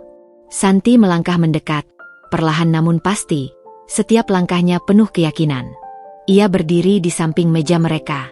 "Selamat malam, Bu, Pak," sapanya ramah, suaranya tenang dan mantap, tanpa sedikit pun keraguan atau emosi berlebih. Ibu Wati berdiri, masih menatap Santi lekat-lekat, matanya berkedip beberapa kali seolah berusaha menyadarkan diri dari mimpi. "Santi? Ini kamu, Nak?" Suaranya terbata-bata, nyaris seperti bisikan, penuh keraguan. Ia bahkan maju selangkah, tangannya terulur sedikit, seolah ingin menyentuh, memastikan bahwa Santi yang ada di depannya itu nyata, bukan fata morgana. "Astaga, kamu cantik sekali, Nak." Ibu sampai pangling. Kata pangling itu, sebuah pengakuan mutlak akan perubahan drastis, yang keluar langsung dari bibir mertuanya, adalah melodi kemenangan bagi Santi. Tidak ada lagi sindiran tentang sapi perah atau badan yang melar. Yang ada hanyalah pengakuan, bahkan kekaguman yang tak bisa disembunyikan. Santi tersenyum lebih lebar, senyum yang mencapai matanya, penuh makna dan kepuasan. Ia tahu, momen ini adalah jawaban atas setiap luka, setiap hinaan, setiap air mata yang pernah ia tumpahkan dalam diam. Ia tidak perlu berkata-kata, tidak perlu menjelaskan. Keberadaannya, transformasinya yang nyata, adalah bukti yang paling nyata dan tak terbantahkan. Setelah Ibu Wati mengucapkan kata pangling dengan suara tercekat, suasana di meja bundar itu berubah drastis. Keheningan singkat tadi segera pecah oleh bisik-bisik kekaguman yang kini terang-terangan diarahkan pada Santi. Keluarga lain yang duduk di meja yang sama, dan bahkan dari meja-meja terdekat yang menyadari kehadiran Santi, kini terang-terangan menatapnya dengan kekaguman. Senyum dan sapaan yang dulu terasa hambar atau dipaksakan, kini terdengar tulus, bahkan ada sedikit rasa hormat dan kekaguman yang jelas. "Santi, ini beneran kamu?" tanya Tante Mia, adik ipar Ibu Wati yang dulu sering ikut menggunjing tentang penampilan Santi. Matanya membelalak tak percaya. "Masya Allah, beda banget. Kelihatan segar, jauh lebih muda, dan berwibawa sekali, Nak." Paman Budi, yang biasanya hanya sibuk dengan makanannya dan tidak pernah peduli dengan gosip keluarga, ikut menimpali. Ia bahkan meletakkan garpunya. "Wah, Santi, dulu saya dengar-dengar kamu sibuk urus anak sampai nggak sempat rawat diri. Sekarang lihat, malah lebih kinclong dari zaman gadis dulu. Auranya beda." Ada nada penyesalan samar dalam suaranya, seolah teringat pernah meremehkan atau mungkin ikut mengomentari penampilannya dulu. Santi hanya tersenyum tipis, menerima pujian-pujian itu dengan tenang dan anggun. Ia tidak menyombongkan diri, tidak pula merendahkan mereka yang pernah meragukannya. Ia hanya membiarkan penampilannya berbicara. Setiap pujian adalah validasi atas kerja keras dan pengorbanannya. Ibu Wati, yang masih berdiri di samping Santi, terlihat semakin salah tingkah. Wajahnya yang biasanya dominan, kini tampak bingung dan sedikit canggung. Ia berusaha mengalihkan pembicaraan, menyuruh Santi duduk. "Duduk, Nak, duduk. Sudah makan belum? Ayo, ambil makanan," ucap Ibu Wati, terdengar lebih seperti perintah agar Santi tidak terlalu lama menjadi pusat perhatian. Saat Santi duduk dengan anggun, ia merasakan tatapan Ibu Wati terus mengikutinya. Terkadang, Ibu Wati akan meliriknya sekilas, lalu buru-buru mengalihkan pandangan saat Santi membalas tatapannya dengan senyum ramah. Ada sesuatu yang berbeda di mata mertuanya, bukan lagi cibiran yang tajam, melainkan semacam campuran kekaguman, rasa heran yang mendalam, dan entah mengapa, sedikit penyesalan yang tersembunyi. Ibu Wati mungkin teringat semua kata-kata pedas yang pernah ia lontarkan, semua hinaan yang dulu ia anggap sepele, kini berbalik menghantuinya dalam bentuk keindahan yang memukau di hadapannya. Di tengah-tengah obrolan yang mulai kembali ramai, perhatian Santi teralih pada pintu masuk ballroom. Ia merasakan sebuah kehadiran yang familiar. Bimo baru saja tiba. Ia tampak sedikit tergesa, mengenakan kemeja batik formal yang rapi, namun ada raut lelah di wajahnya. Matanya langsung mencari Santi di tengah keramaian. Begitu tatapan mereka bertemu, mata Bimo membelalak. Mulutnya sedikit terbuka, persis seperti reaksi Ibu Wati tadi. Ia belum pernah melihat Santi berdandan semegah ini, dengan make-up profesional dan tatanan rambut yang rumit, apalagi dengan aura percaya diri yang begitu terpancar kuat dari setiap inci tubuh Santi. Bimo melangkah mendekat, pandangannya tak lepas dari Santi, seolah ia melihat istrinya untuk pertama kalinya. Ada sesuatu yang berkelebat di matanya, bukan hanya kekaguman, tapi juga semacam penyesalan yang mendalam dan bahkan sedikit rasa bersalah. Ia melihat Santi yang dulu ia remehkan, yang ia katakan, buang-buang waktu, dengan mimpinya, kini berdiri sebagai pusat perhatian, memancarkan kecantikan dan kesuksesan yang tak terbantahkan. Sebuah gambaran yang sangat kontras dengan Santi yang ia biarkan terpuruk dalam daster lusuh. Saat Bimo akhirnya tiba di meja, ia berdiri di samping Santi, masih terpaku. Ia hanya bisa bergumam pelan, "San, kamu." Suaranya tercekat. Ia kehilangan kata-kata, tidak tahu harus berkata apa. Santi menatapnya, senyum kecil terukir di bibirnya. Senyum yang penuh arti, mengandung banyak kisah dan pengorbanan. Momen ini bukan hanya tentang dirinya dan Ibu Wati, tentang pembuktian dirinya di hadapan keluarga besar, tapi juga tentang dirinya dan Bimo, tentang janji dan kebisuan yang dulu menghimpit. Bimo masih berdiri terpaku di samping meja, matanya tak lepas dari Santi. Wajahnya yang biasa tenang kini menunjukkan campuran keterkejutan, kekaguman, dan, yang paling kentara bagi Santi, sebuah kerudung penyesalan yang samar. Tangannya yang sempat terulur kaku di udara, perlahan turun kembali ke sisi tubuhnya. Ia mencoba mengatakan sesuatu, namun suaranya tercekat. Hanya gumaman, San, kamu. Yang terdengar. Santi membalas tatapannya. Senyum tipis masih terukir di bibirnya. Ada kelegaan yang mengalir dalam dirinya melihat reaksi Bimo. Bukan kepuasan dendam, melainkan semacam validasi yang ia butuhkan. Ia melihat rasa bersalah dan sedikit kekagetan atas perubahannya. Ini adalah Bimo yang dulu, Bimo yang bisa membaca emosinya, meski kini sudah terlalu jauh. Ibu Wati, yang sedari tadi menyaksikan interaksi canggung ini, akhirnya angkat bicara, suaranya sedikit tegang. Bimo, kamu ini gimana sih? Baru datang? Sana salaman dulu dengan Pak Debroto dan yang lain. Ia seolah berusaha memecah momen yang terlalu intim antara Santi dan Bimo, sekaligus mengalihkan perhatian dari dirinya yang tampak salah tingkah. Bimo tersentak, seperti terbangun dari lamunan. Ia mengangguk kaku, namun sebelum melangkah pergi, matanya kembali tertuju pada Santi. Ada janji yang tak terucapkan di sorot matanya yang dalam, sebuah keinginan untuk berbicara, untuk memperbaiki. Santi merasakan getaran aneh di hatinya. Apakah ini harapan?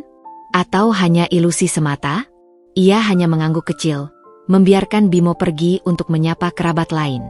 Sisa malam itu berjalan dengan Santi menjadi pusat perhatian. Banyak kerabat yang datang menyapa, memuji penampilannya, dan bertanya tentang kesibukannya.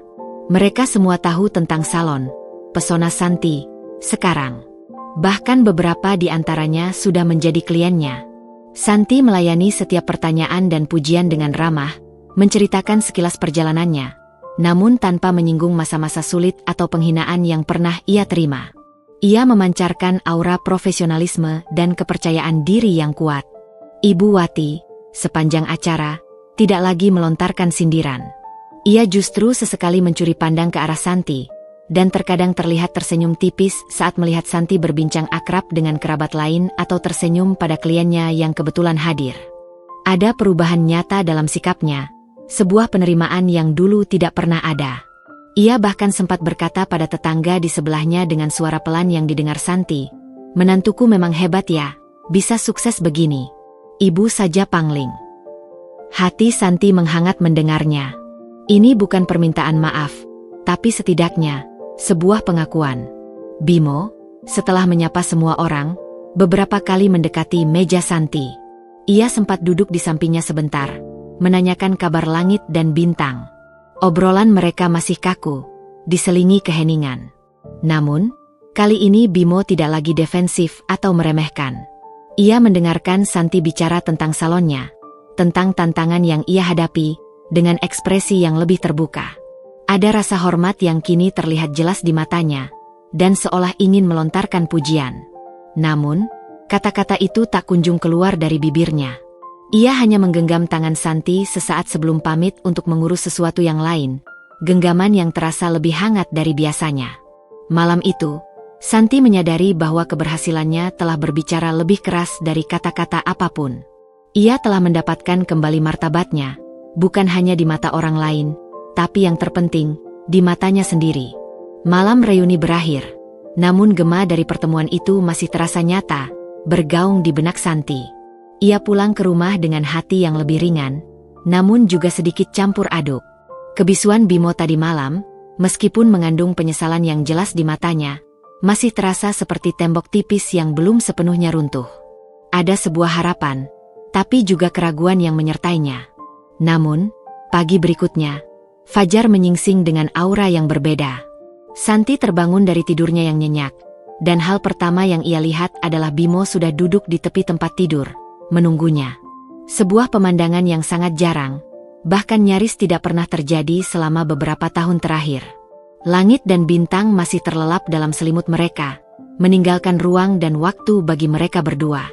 Ada ketegangan yang familiar di antara mereka, namun kali ini, juga terselip kelembutan dan keseriusan yang aneh di mata Bimo. "San," panggil Bimo pelan, suaranya sedikit serak, seperti menahan emosi yang berat. Ia menoleh sepenuhnya pada Santi, tatapannya lekat. "Semalam, kamu terlihat sangat berbeda. Bukan hanya penampilanmu, tapi auramu, San." Aku melihat Santi yang dulu aku kenal, tapi dengan kekuatan yang berlipat ganda." Santi menunggu, tidak membalas. Ia ingin mendengar semua yang ingin Bimo katakan. Ia telah menunggu momen ini sekian lama, mungkin tanpa menyadarinya. Bimo menghela napas panjang, berat, seolah melepaskan beban yang telah ia pikul sendiri.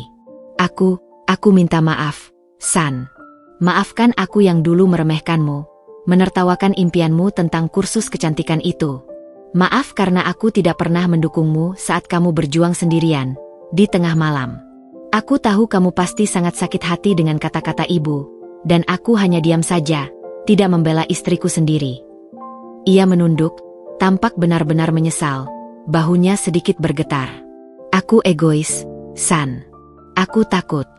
Aku takut posisiku terganti, takut kamu tidak lagi membutuhkanku. Aku merasa tidak berguna saat melihatmu mulai mandiri. Aku bodoh, San. Sangat bodoh. Mendengar pengakuan tulus dan kerentanan yang terbuka dari Bimo, hati Santi yang selama ini membatu perlahan melunak. Air mata yang sudah lama tak menetes karena kesakitan, kini mengalir deras. Namun ini adalah air mata kelegaan, air mata yang membasuh luka lama. Ia meraih tangan Bimo yang gemetar, mengusapnya lembut. Aku juga minta maaf, Mas, ucapnya pelan, suaranya sedikit bergetar. Aku juga diam saja. Tidak pernah cerita terbuka tentang apa yang aku rasakan, atau tentang mimpiku. Aku terlalu sibuk membuktikan diri, sampai lupa bahwa kita adalah satu tim. Bimo mengangkat wajahnya, matanya berkaca-kaca, penuh penyesalan dan harapan. Kamu tidak perlu membuktikan apapun padaku, San. Kamu sudah membuktikannya pada dirimu sendiri, pada semua orang. Lihatlah kamu sekarang. Kamu luar biasa, istriku. Kamu wanita yang kuat, berani, dan inspiratif. Aku bangga padamu. Sangat bangga. Bimo menggenggam tangan Santi erat, lalu menariknya ke dalam pelukan. Sebuah pelukan yang hangat, tulus, dan penuh makna, yang sudah lama tidak ia rasakan. Pelukan yang seolah menyatukan kembali kepingan hati yang sempat retak. Di dalam pelukan itu, Santi merasakan semua dinding yang ia bangun runtuh, dan rasa kesendiriannya lenyap. Sejak hari itu, hubungan Santi dan Bimo mulai membaik, perlahan tapi pasti, seperti tanaman kering yang disiram kembali. Bimo tidak lagi melontarkan sindiran atau sikap dingin. Ia mulai menunjukkan dukungan nyata. Ia sering menanyakan kabar salon, bahkan sesekali ikut membantu Santi memikirkan strategi pemasaran sederhana, atau menemani Santi survei lokasi untuk cabang baru. Ia juga lebih sering meluangkan waktu untuk keluarga, bermain dengan anak-anak, mengantar jemput Langit ke sekolah, dan sesekali mengajak Santi berkencan, hanya berdua, untuk mengembalikan keintiman yang hilang. Obrolan mereka kini lebih terbuka, membahas tidak hanya urusan anak dan rumah tangga, tetapi juga mimpi dan harapan masing-masing, serta rencana masa depan bersama. Dinding yang dulu memisahkan mereka kini mulai runtuh, bata demi bata, digantikan oleh jembatan komunikasi dan pengertian. Kejujuran, pengakuan, dan kesediaan untuk saling memahami telah menjadi perekat yang membangun kembali jembatan di antara mereka. Santi tidak lagi merasa sendirian dalam perjalanannya. Ia telah mendapatkan kembali pasangannya, Bimo, yang kini sepenuhnya mendukung dan menghargai. Dan Bimo telah mendapatkan kembali Santi yang dulu ia cintai, kini jauh lebih kuat, bersinar, dan lengkap. Mereka kini siap melangkah maju bersama, sebagai tim yang utuh. Setahun setelah reuni keluarga yang mengubah segalanya itu, hidup Santi, dan juga rumah tangganya, benar-benar berada di titik yang paling cerah. Salon, Pesona Santi, tidak hanya berkembang pesat, tetapi juga berhasil membuka cabang kedua di kota tetangga, Pekalongan, dengan tim manajemen yang solid dan sistem yang terstandarisasi. Santi kini dikenal bukan hanya sebagai penata rias berbakat atau pengusaha sukses, melainkan sebagai ikon inspirasi bagi banyak wanita, terutama ibu rumah tangga yang ingin mandiri dan berkarya. Kisahnya, dari sapi perah, yang diremehkan hingga menjadi pemilik salon mewah dengan 2 cabang, sering menjadi sorotan utama dalam acara-acara seminar kewirausahaan wanita di Batang dan sekitarnya. Bahkan ia mulai menerima undangan sebagai pembicara di forum-forum nasional. Transformasi Santi tidak hanya sebatas fisik yang kini memukau atau finansial yang mapan. Yang paling mendalam adalah transformasi jiwanya.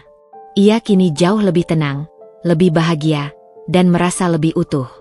Luka-luka lama telah sembuh, digantikan oleh kekuatan dan kebijaksanaan.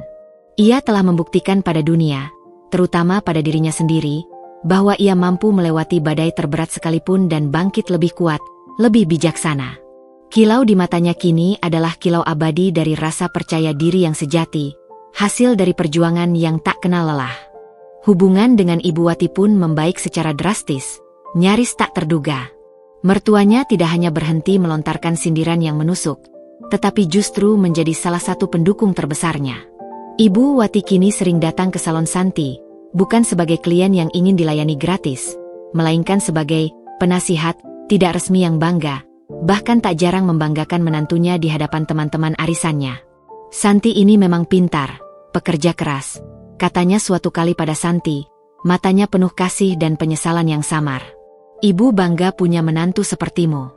Maafkan ibu ya, nak, kalau dulu sering salah bicara. Kata-kata tulus itu, yang dulu mustahil diucapkan Ibu Wati, kini terdengar begitu alami. Sebuah bukti bahwa hati Ibu Wati pun telah melunak dan mengakui kesuksesan Santi. Namun, perubahan paling bermakna, yang paling menghangatkan hati Santi, adalah yang terjadi dalam hubungannya dengan Bimo. Mereka telah berhasil membangun kembali jembatan komunikasi dan cinta yang sempat roboh dan nyaris tak terlihat. Bimo adalah sosok suami dan ayah yang berbeda.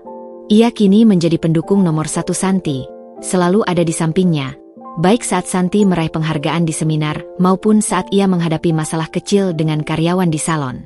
Ia seringkali mengantar jemput Langit dan Bintang ke sekolah, memastikan Santi punya waktu luang yang cukup untuk mengembangkan bisnisnya, atau bahkan untuk sekadar beristirahat. Mereka berdua sering menghabiskan malam di teras belakang rumah, memandangi bintang-bintang di langit batang, berbagi cerita tentang hari mereka, impian, dan rencana masa depan yang kini mereka bangun bersama. Mereka tidak hanya berbagi rumah, tetapi juga berbagi hidup, cita-cita, dan tawa. Suatu malam, saat mereka duduk berdua di teras, Bimo menggenggam tangan Santi erat, jemarinya membelai punggung tangan Santi dengan lembut. Dulu, aku pikir kebahagiaanku hanya tentang pekerjaan dan memberi nafkah sebagai kepala keluarga. Tapi sekarang aku sadar, kebahagiaanku juga ada di senyummu, di setiap keberhasilanmu, San, ucap Bimo tulus, mengecup punggung tangan Santi. Terima kasih sudah membuka mataku, sudah menunjukkan padaku bahwa cinta itu juga tentang mendukung impian satu sama lain. Santi tersenyum, menyandarkan kepalanya di bahu Bimo, merasakan kehangatan dan ketenangan yang sudah lama ia rindukan. Terima kasih juga, Mas, sudah mau membuka hati dan kembali berjalan bersamaku. Aku tidak akan bisa sampai sejauh ini tanpa dukunganmu, terutama sekarang. Ia tahu, perjalanan mereka sebagai pasangan dan individu belum berakhir. Akan selalu ada tantangan baru, rintangan yang harus dihadapi. Namun, kali ini, ia tidak lagi sendirian. Ia memiliki Bimo di sisinya sebagai mitra sejati, keluarga yang utuh dan harmonis, serta kepercayaan diri yang tak tergoyahkan. Dari hinaan yang dulu memporak-porandakan jiwanya, Santi telah menemukan jalan menuju kilau abadi, sebuah masa depan yang bukan hanya cantik di luar, tetapi juga penuh makna, kebahagiaan sejati, dan cinta yang tumbuh lebih kuat dari sebelumnya. Beberapa tahun telah berlalu sejak Santi pertama kali melangkahkan kaki ke dalam dunia kecantikan dengan tekad membara. Salon Pesona Santi kini tidak hanya menjadi merek ternama di Batang dan Pekalongan, tetapi juga telah berkembang menjadi sebuah akademi kecantikan. Santi, dengan pengalamannya yang kaya, kini tidak hanya merias, tetapi juga mendidik dan menginspirasi. Puluhan murid telah lulus dari akademinya, banyak di antara mereka yang kemudian berhasil membuka salon sendiri atau menjadi penata rias profesional, meneruskan jejak sukses Santi. Kisah Santi telah menjadi legenda di keluarga besar Bimo. Ibu Wati, yang dulu keras dan penuh cibiran, kini menjadi penutur kisah paling antusias tentang keberhasilan menantunya. Dulu dia dibilang mirip sapi, katanya suatu kali pada kerabat jauh yang datang bertamu. Sekarang, dia ratu kecantikan sejati. Meski ada nada kocak dalam ceritanya, ada kebanggaan yang nyata dalam suaranya, sebuah pengakuan tulus yang menggantikan semua penghinaan di masa lalu. Hubungan Santi dan Bimo semakin kuat dan dewasa. Bimo, yang kini telah mengundurkan diri dari pekerjaannya di kantor dan fokus sepenuhnya mengelola keuangan dan strategi bisnis, Pesona Santi, dan akademinya, telah menjadi mitra sejati. Ia belajar banyak dari Santi, tidak hanya tentang bisnis, tetapi juga tentang pentingnya mendukung impian pasangan dan menghargai potensi tersembunyi. Mereka bukan lagi hanya suami istri, melainkan rekan tim yang solid, saling melengkapi dan menguatkan. Suatu sore di akhir pekan, Santi dan Bimo membawa Langit dan Bintang mengunjungi cabang salon yang baru diresmikan di Semarang. Langit, yang kini berusia 9 tahun, dan Bintang, yang beranjak 6 tahun, berlarian riang di antara kursi salon yang elegan. "Mama, nanti kalau Bintang besar, Bintang mau jadi penata rias kayak Mama," seru Bintang dengan mata berbinar, memegang kuas make up mainan. Santi tersenyum, lalu menatap Bimo. "Lihat, Mas. Ini semua berkat kita berdua. Berkat kamu yang mau kembali percaya padaku." Bimo meraih tangan Santi, menggenggamnya erat. "Tidak, San. Ini semua berkat kamu yang tidak pernah menyerah. Kamu adalah inspirasi. Bukan hanya untuk mereka, tapi untukku juga." Ia mengecup kening Santi lembut. "Kita akan terus membangun ini bersama, untuk masa depan mereka."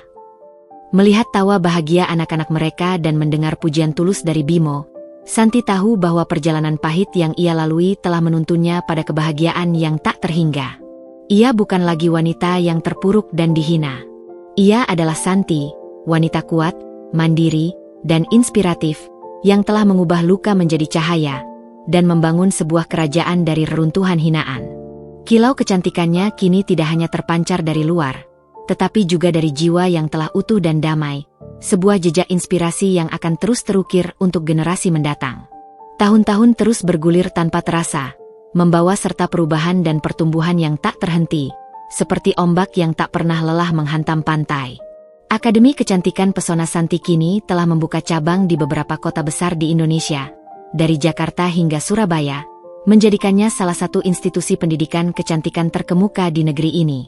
Santi tak lagi hanya seorang pemilik salon.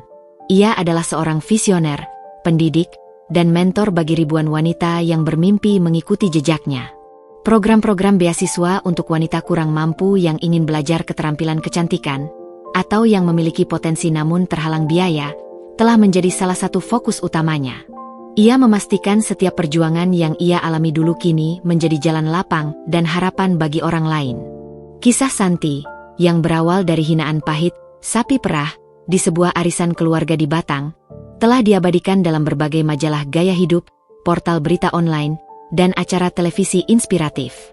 Ia diundang ke berbagai forum dan konferensi internasional, berbagi panggung dengan para pengusaha sukses dan figur publik, menceritakan bagaimana luka bisa diubah menjadi kekuatan, dan keraguan menjadi keyakinan yang tak tergoyahkan. Setiap kali ia berdiri di podium, sorot matanya yang tenang selalu teringat pada semua orang yang pernah meremehkannya. Namun, kini tatapannya bukan lagi kemarahan, melainkan ketulusan, rasa syukur, dan kebijaksanaan yang mendalam. Ia telah membuktikan, bukan untuk membalas dendam, melainkan untuk menginspirasi. Ibu Wati, kini di usia senjanya yang semakin matang, adalah penggemar terbesar Santi.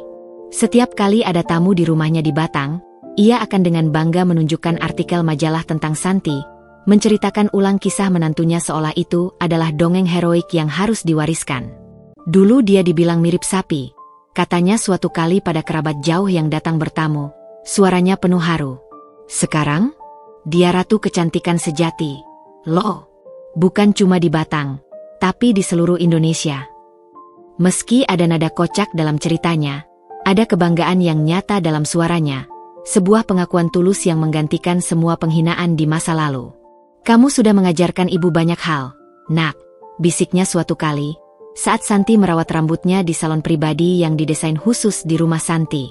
Tentang kekuatan wanita, arti sesungguhnya dari kecantikan, dan bahwa cinta itu harus memberi dukungan. Hubungan Santi dan Bimo adalah pondasi kokoh yang menopang semua keberhasilan itu. Bimo, yang kini telah mengundurkan diri dari pekerjaannya di kantor dan fokus sepenuhnya mengelola keuangan serta strategi bisnis, Pesona Santi Group, telah tumbuh menjadi seorang pemimpin yang tenang, bijaksana, dan sangat mendukung. Ia tak lagi merasa terancam oleh kesuksesan istrinya, melainkan justru menemukan kebahagiaan dan kebanggaan dalam menjadi bagian integral dari mimpi besar Santi. Mereka adalah pasangan yang utuh, berbagi tawa, tantangan bisnis, dan setiap kemenangan kecil dalam hidup. Langit dan bintang tumbuh menjadi remaja yang cerdas, berprestasi, dan memiliki empati tinggi, bangga memiliki orang tua yang saling mendukung dan menginspirasi, serta belajar bahwa cinta sejati adalah tentang tumbuh bersama. Suatu sore di akhir pekan, Santi berdiri di teras belakang rumah mereka di Batang, memandangi senja yang merona jingga di ufuk barat, melukis langit dengan warna-warna keemasan. Bimo datang mendekat, merangkulnya dari belakang, dagunya bersandar di bahu Santi. "Kamu tahu, San," bisiknya lembut, suaranya dipenuhi rasa damai. "Dulu, aku cuma melihat beban hidup, tanggung jawab yang harus dipikul sendirian. Tapi sekarang, bersamamu, aku melihat kemungkinan tak terbatas, mimpi-mimpi yang bisa kita wujudkan bersama." Santi tersenyum, menyandarkan kepalanya ke bahu Bimo. Ia telah melalui perjalanan yang panjang dan berliku. Dari seorang wanita yang merasa tak berharga dan terhina, ia telah bertransformasi menjadi mercusuar inspirasi, tidak hanya bagi keluarganya tetapi juga bagi banyak orang lain. Ia telah membangun sebuah kerajaan kecantikan, tidak hanya secara fisik, tetapi juga di hati banyak orang. Setiap tetesan air mata yang pernah ia tumpahkan, setiap malam tanpa tidur yang ia lalui, setiap keraguan yang ia lawan dengan gigih, kini terbayar lunas. Ia telah menemukan tidak hanya kecantikan yang kembali bersinar, tetapi juga cinta yang utuh, kedamaian batin, dan sebuah warisan yang akan terus menginspirasi generasi mendatang. Santi menutup mata, merasakan pelukan hangat Bimo dan angin senja yang membelai wajahnya. Ia tahu, ia telah menemukan tempatnya di semesta, bersinar dengan kilau abadi, dan kebahagiaan sejati telah menjadi miliknya. Waktu terus berjalan, laksana sungai yang mengalir tak henti, membawa Santi semakin jauh dari sosoknya yang dulu rapuh dan terluka. Akademi Kecantikan Pesona Santi tidak hanya bertahan, tetapi semakin merajai pasar di seluruh Jawa Tengah, bahkan mulai melirik pasar-pasar di luar pulau. Metode pengajaran yang inovatif, kurikulum yang relevan dengan industri, dan fokus pada pemberdayaan perempuan menjadi ciri khasnya yang tak tergantikan. Santi sendiri, meski sibuk dengan pengembangan bisnis yang semakin meluas, tak pernah lupa akar perjuangannya. Ia secara rutin mengadakan kelas gratis atau subsidi bagi perempuan-perempuan dari latar belakang kurang mampu di Batang dan desa-desa sekitarnya, berbagi ilmu dan harapan. Ia ingin setiap wanita tahu bahwa potensi mereka tak terbatas, tak peduli bagaimana orang lain memandang atau menghakimi mereka. Suatu hari, dalam sebuah acara peresmian cabang baru akademi di pusat kota Yogyakarta, Santi berdiri di panggung yang megah, dengan latar belakang logo akademi yang berkilau. Di antara para tamu penting, pejabat daerah, dan sorotan kamera media yang berkedip-kedip, ia melihat kilasan wajah-wajah yang dikenalnya dari masa lalu. Ada beberapa sepupu Bimo yang dulu hanya meliriknya dengan acuh tak acuh di arisan keluarga, kini menatapnya dengan bangga, bahkan beberapa di antaranya memberinya acungan jempol. Bahkan, ia melihat Ibu Wati, yang kini berjalan dengan bantuan tongkat, duduk di barisan depan bersama Bimo, tersenyum lebar, matanya berkaca-kaca menahan haru. Kehadiran mereka di sana adalah bukti nyata dari perjalanan yang telah mereka lalui bersama. Dalam pidatonya yang disampaikannya dengan suara mantap dan penuh karisma, Santi tidak melupakan perjalanannya. Ia berbicara tentang pentingnya kepercayaan diri yang muncul dari dalam, tentang bagaimana setiap individu memiliki potensi untuk bersinar terang, dan tentang mengubah kritik serta keraguan dari orang lain menjadi motivasi terbesar. Ia tidak menyebutkan nama, sapi perah, secara eksplisit, tetapi pesannya jelas dan menohok, menyentuh hati banyak hadirin. Ia melihat Bimo di barisan depan, matanya penuh cinta, hormat, dan kekaguman yang tak terbatas.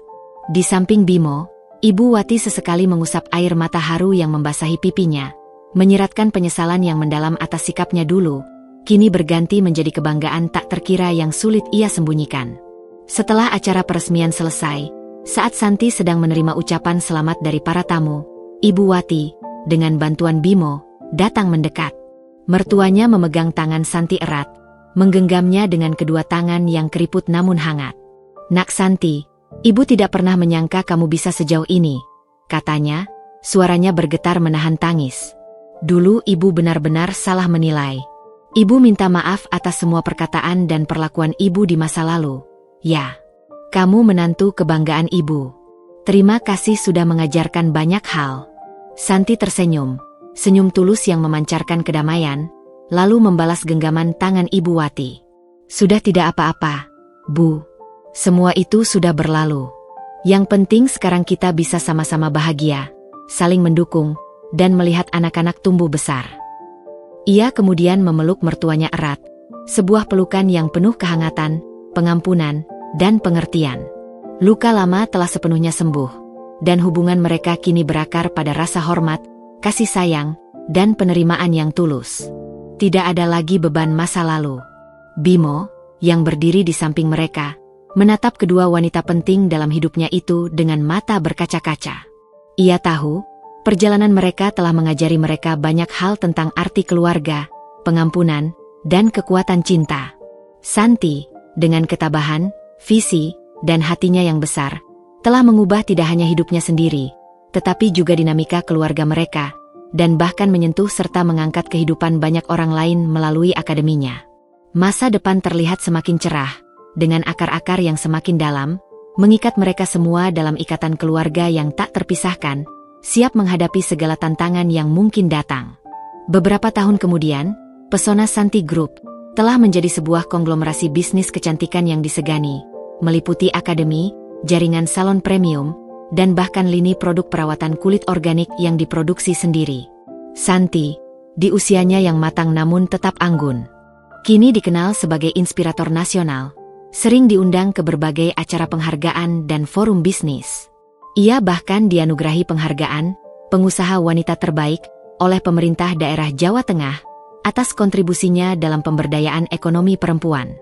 Meski demikian, sorotan publik tak pernah mengubah Santi. Ia tetap Santi yang rendah hati, berpegang teguh pada nilai-nilai keluarga. Prioritas utamanya tetap Langit dan Bintang, yang kini telah beranjak dewasa. Langit, dengan bakat bisnis yang menurun dari Bimo dan Santi, mulai mengambil peran dalam manajemen keuangan perusahaan. Sementara Bintang, yang selalu punya ketertarikan pada seni dan kecantikan, menunjukkan minat besar untuk mengikuti jejak ibunya di akademi. Suatu sore yang cerah di Batang, Santi dan Bimo duduk di taman belakang rumah mereka yang kini asri. Langit dan Bintang terlihat asyik mengobrol, merencanakan sesuatu untuk bisnis keluarga. Santi menyandarkan kepalanya di bahu Bimo, memandangi senyum bahagia anak-anak mereka. "Mas, siapa sangka kita bisa sampai sejauh ini?" bisik Santi, suaranya penuh rasa syukur. "Dulu, aku berpikir semuanya sudah berakhir saat aku dihina seperti itu. Aku merasa tidak berguna." Bimo menggenggam tangan Santi erat. "Aku yang seharusnya bersyukur, San. Kamu bukan hanya membangun bisnis, kamu membangun kembali diriku, membangun kembali keluarga kita. Kamu menunjukkan padaku arti kekuatan sejati, dan bahwa cinta sejati itu adalah tentang tumbuh bersama, apapun yang terjadi." Bimo memandang Santi, matanya dipenuhi cinta dan kekaguman yang mendalam. "Kamu adalah langit baru dalam hidupku, San. Selalu. Dan kita akan terus menulis babak-babak baru ini bersama." Santi tersenyum, membalas tatapan Bimo.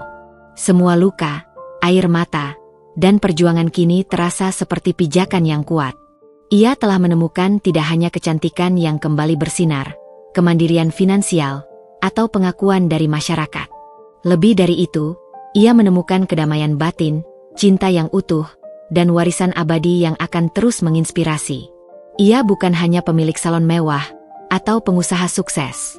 Ia adalah Santi, seorang wanita yang telah membuktikan bahwa dari setiap hinaan, bisa lahir sebuah kekuatan yang luar biasa, dan dari setiap kepedihan, bisa terukir sebuah cerita kebahagiaan yang tak terbatas. Kedamaian dan kebahagiaan yang telah diraih Santi dan Bimo selama beberapa tahun terakhir terasa begitu kokoh, laksana mercusuar yang berdiri tegak di tengah samudra luas. Mereka menikmati buah hasil kerja keras dan perjuangan panjang, dengan bisnis yang berkembang pesat dan keluarga yang harmonis. Namun, seperti halnya samudra yang tenang bisa tiba-tiba dilanda badai paling dahsyat, ujian baru pun datang, mengguncang fondasi yang telah mereka bangun. Kali ini, musuh bukan berasal dari keraguan internal atau hinaan keluarga, melainkan dari eksternal yang tak terduga dan jauh lebih kejam, persaingan bisnis yang tidak sehat. Pesona Santi Group, yang semakin besar dan meraih pengakuan nasional, menarik perhatian, tidak hanya dari pasar yang prospektif, tetapi juga dari kompetitor raksasa. Sebuah perusahaan multinasional di bidang kecantikan, Glory Beauty, yang memiliki jaringan global dan modal tak terbatas, mulai melancarkan strategi agresif untuk menguasai pangsa pasar di Indonesia. Mereka membuka salon dan akademi di lokasi strategis yang berdekatan dengan cabang Pesona Santi, menawarkan harga promosi yang sangat murah, bahkan jauh di bawah modal yang dibutuhkan untuk operasional. Ini jelas sebuah taktik bakar uang yang brutal, dirancang khusus untuk menyingkirkan pesaing lokal. Awalnya, Santi dan Bimo tidak terlalu khawatir. Mereka percaya pada kualitas layanan yang tak tertandingi, reputasi yang telah mereka bangun dengan susah payah, dan loyalitas klien serta alumni akademi mereka. Kita punya passion dan sentuhan personal yang tidak bisa mereka beli dengan uang, Mas, kata Santi meyakinkan Bimo. Namun, tekanan mulai terasa berat. Jumlah murid di akademi sedikit menurun, dan beberapa klien salon beralih mencoba tawaran Glory Beauty yang menggiurkan. Yang lebih mengkhawatirkan, mereka mulai mendengar desas-desus bahwa Glory Beauty tengah mencoba membajak beberapa karyawan kunci mereka, termasuk manajer salon dan instruktur akademi terbaik, dengan tawaran gaji fantastis yang sulit ditolak. San, ini tidak bisa dibiarkan begitu saja, kata Bimo suatu malam di ruang kerja mereka. Wajahnya terlihat cemas, kerutan di dahinya semakin dalam. Laporan keuangan menunjukkan adanya penurunan profit yang signifikan untuk pertama kalinya dalam bertahun-tahun. Mereka punya modal tak terbatas. Kita tidak bisa bersaing harga dengan mereka. Kalau ini terus berlanjut, kita bisa kolaps dalam beberapa bulan. Santi mengangguk, sorot matanya tajam dan penuh perhitungan. Ini adalah konflik baru yang berbeda dari sebelumnya. Dulu, ia bertarung untuk dirinya sendiri, melawan keraguan pribadi dan hinaan verbal. Sekarang, ia harus melindungi kerajaan yang telah ia bangun dengan cucuran keringat, beserta semua karyawan yang menggantungkan hidup padanya. Ini adalah tanggung jawab yang jauh lebih besar. Kita tidak akan bersaing harga, Mas, jawab Santi mantap, suaranya tenang namun penuh tekad. Itu bukan cara kita, dan kita tidak akan pernah mampu. Kualitas dan kepercayaan adalah nilai jual utama kita. Kita harus memikirkan cara lain, cara yang cerdas dan sesuai dengan nilai kita. Ia mulai memikirkan langkah-langkah strategis, otaknya berputar cepat mencari solusi. Namun, tantangan terbesar datang tak lama kemudian, melampaui dugaan mereka. Sebuah kampanye hitam yang terencana dan sistematis dilancarkan oleh pihak tak dikenal di media sosial. Akun-akun anonim menyebarkan fitnah keji, menuduh Pesona Santi menggunakan bahan baku ilegal dan tidak higienis yang berbahaya bagi kesehatan, serta menuding akademi mereka tidak memiliki izin operasional yang sah. Berita bohong itu menyebar cepat bagai api di padang rumput kering, merusak reputasi yang telah susah payah dibangun selama bertahun-tahun. Ponsel Santi tak henti berdering dengan panggilan dan pesan dari media yang meminta klarifikasi, klien yang panik dan membatalkan janji, dan bahkan beberapa pejabat yang menanyakan kebenaran tuduhan itu dengan nada khawatir. Santi merasa dunia di sekitarnya runtuh dalam sekejap. Semua kerja kerasnya, setiap tetes keringatnya, setiap malam tanpa tidur, setiap impian yang telah ia raih, terancam hancur oleh kebohongan dan fitnah keji. Bimo berusaha menenangkan dan mencari tahu sumbernya, tetapi kepanikan mulai menyelimuti. Ini bukan hanya tentang bisnis lagi, ini tentang nama baik, tentang kepercayaan yang telah ia pupuk selama bertahun-tahun, tentang warisan yang ia ingin tinggalkan untuk anak-anaknya. Badai baru telah datang, dan kali ini, dampaknya jauh lebih besar daripada sekadar hinaan pribadi di masa lalu. Bisakah Santi kembali melewati ujian ini? Gelombang fitnah di media sosial menghantam Pesona Santi Group, seperti tsunami yang tak terduga. Telepon salon dan akademi ramai dengan pertanyaan marah dari klien setia dan murid-murid yang panik, bahkan beberapa di antaranya langsung membatalkan janji dan pendaftaran kursus. Reputasi yang telah dibangun bertahun-tahun dengan susah payah, kini terancam hancur dalam hitungan hari. Ibu Wati, yang melihat berita itu di televisi lokal dan ponselnya yang dipenuhi pesan dari teman-teman arisan, menelepon Santi dengan suara panik dan khawatir. "Nak, ini bagaimana? Salonmu difitnah di mana-mana. Ibu dengar mereka bilang pakai bahan berbahaya." Santi memang merasa terguncang. Hatinya perih melihat fitnah keji itu, tetapi ia tidak panik. Pengalaman pahit di masa lalu, saat ia dihina dan diremehkan, telah memberinya ketahanan mental yang luar biasa. Badai ini, meskipun berbeda dan berskala lebih besar, justru memicu semangat juangnya lagi. Ia duduk bersama Bimo di ruang kerja mereka hingga larut malam, ditemani secangkir teh hangat dan tumpukan laporan. Mereka menyusun strategi balasan yang komprehensif. "Kita tidak bisa diam saja, San," kata Bimo, matanya memancarkan tekad yang sama dengan Santi, bahkan ada kilatan kemarahan yang tersembunyi. "Ini serangan terhadap integritas kita. Kita harus segera bertindak. Klarifikasi resmi dan laporan ke polisi adalah langkah awal yang mutlak." Santi mengangguk setuju. "Itu pasti. Tapi kita juga butuh langkah yang lebih kuat dari itu, Mas. Pernyataan saja tidak cukup untuk mengembalikan kepercayaan publik yang sudah terkikis. Kita harus buktikan kualitas kita secara langsung, dan tunjukkan transparansi penuh. Glory Beauty mengincar kepercayaan publik dengan trik kotor, dan itu yang harus kita rebut kembali dengan kejujuran." Mereka bertindak cepat, tanpa membuang waktu sedetik pun. Keesokan harinya, Pesona Santi Group merilis pernyataan pers resmi, membantah tuduhan fitnah dengan tegas dan menyatakan akan menempuh jalur hukum untuk mencari keadilan. Namun, Santi tidak berhenti di situ. Ia tahu masyarakat modern membutuhkan lebih dari sekadar pernyataan formal. Mereka butuh bukti nyata. "Kita adakan open house besar-besaran, Mas," usul Santi, matanya berbinar dengan ide-ide baru. "Kita buka semua akses ke salon dan akademi. Biarkan mereka melihat sendiri proses kita dari awal hingga akhir, produk yang kita gunakan, dan standar kebersihan kita yang ketat. Ajak media, influencer, bahkan para murid yang masih ragu dan klien yang sempat membatalkan janji. Ini adalah kesempatan kita untuk menunjukkan siapa kita sebenarnya." Bimo setuju dengan antusias. Ide brilian. Dan bagaimana dengan karyawan yang diincar Glory Beauty? Beberapa sudah mulai menunjukkan gelagat resah. Santi tersenyum tipis. "Kita tidak akan menahan mereka jika mereka ingin pergi.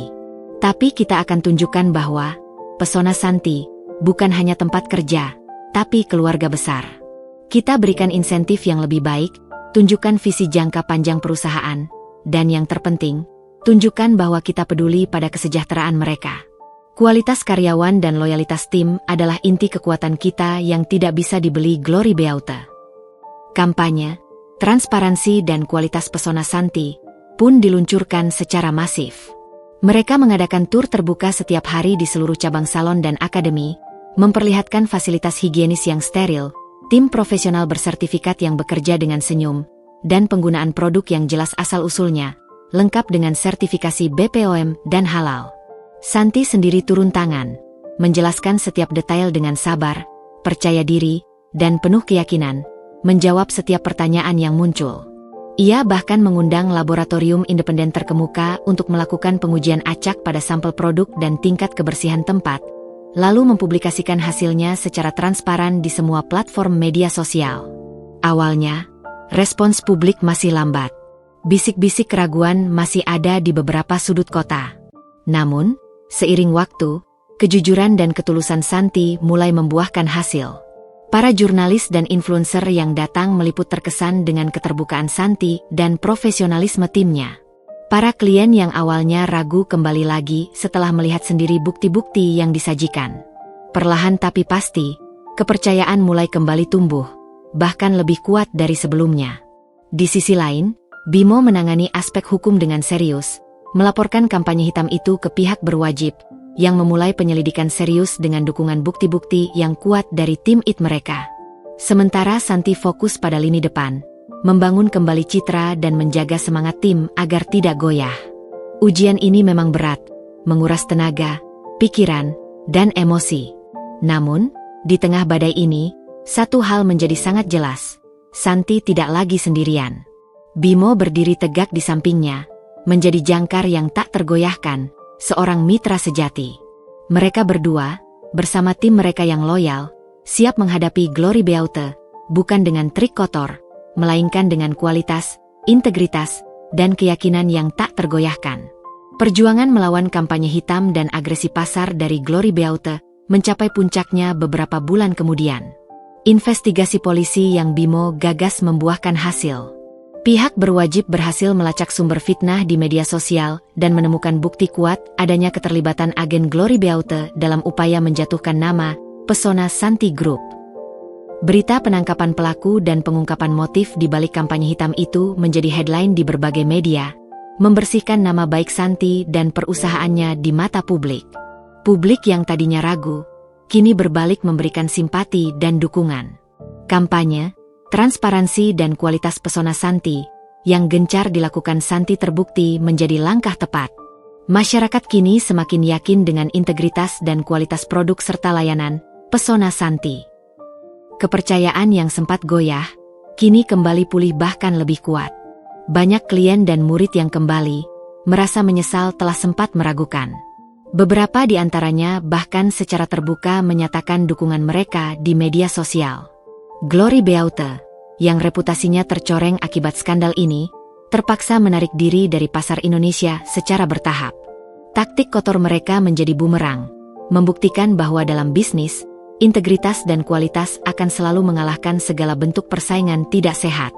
Santi berdiri di depan gedung pusat Akademi Kecantikan Pesona Santi yang kini terlihat semakin megah, tak jauh dari pusat kota Batang. Ia memandang ke atas, ke arah logo perusahaannya yang berkilau di bawah sinar matahari pagi. Ini bukan hanya tentang kemenangan bisnis, tetapi kemenangan prinsip. Ia telah membuktikan bahwa kebaikan dan kejujuran akan selalu menemukan jalannya. Di sampingnya, Bimo tersenyum, merangkul bahunya erat. "Kita berhasil, San. Kita berhasil melewati semuanya," bisiknya, matanya memancarkan kebanggaan dan cinta yang tak terhingga.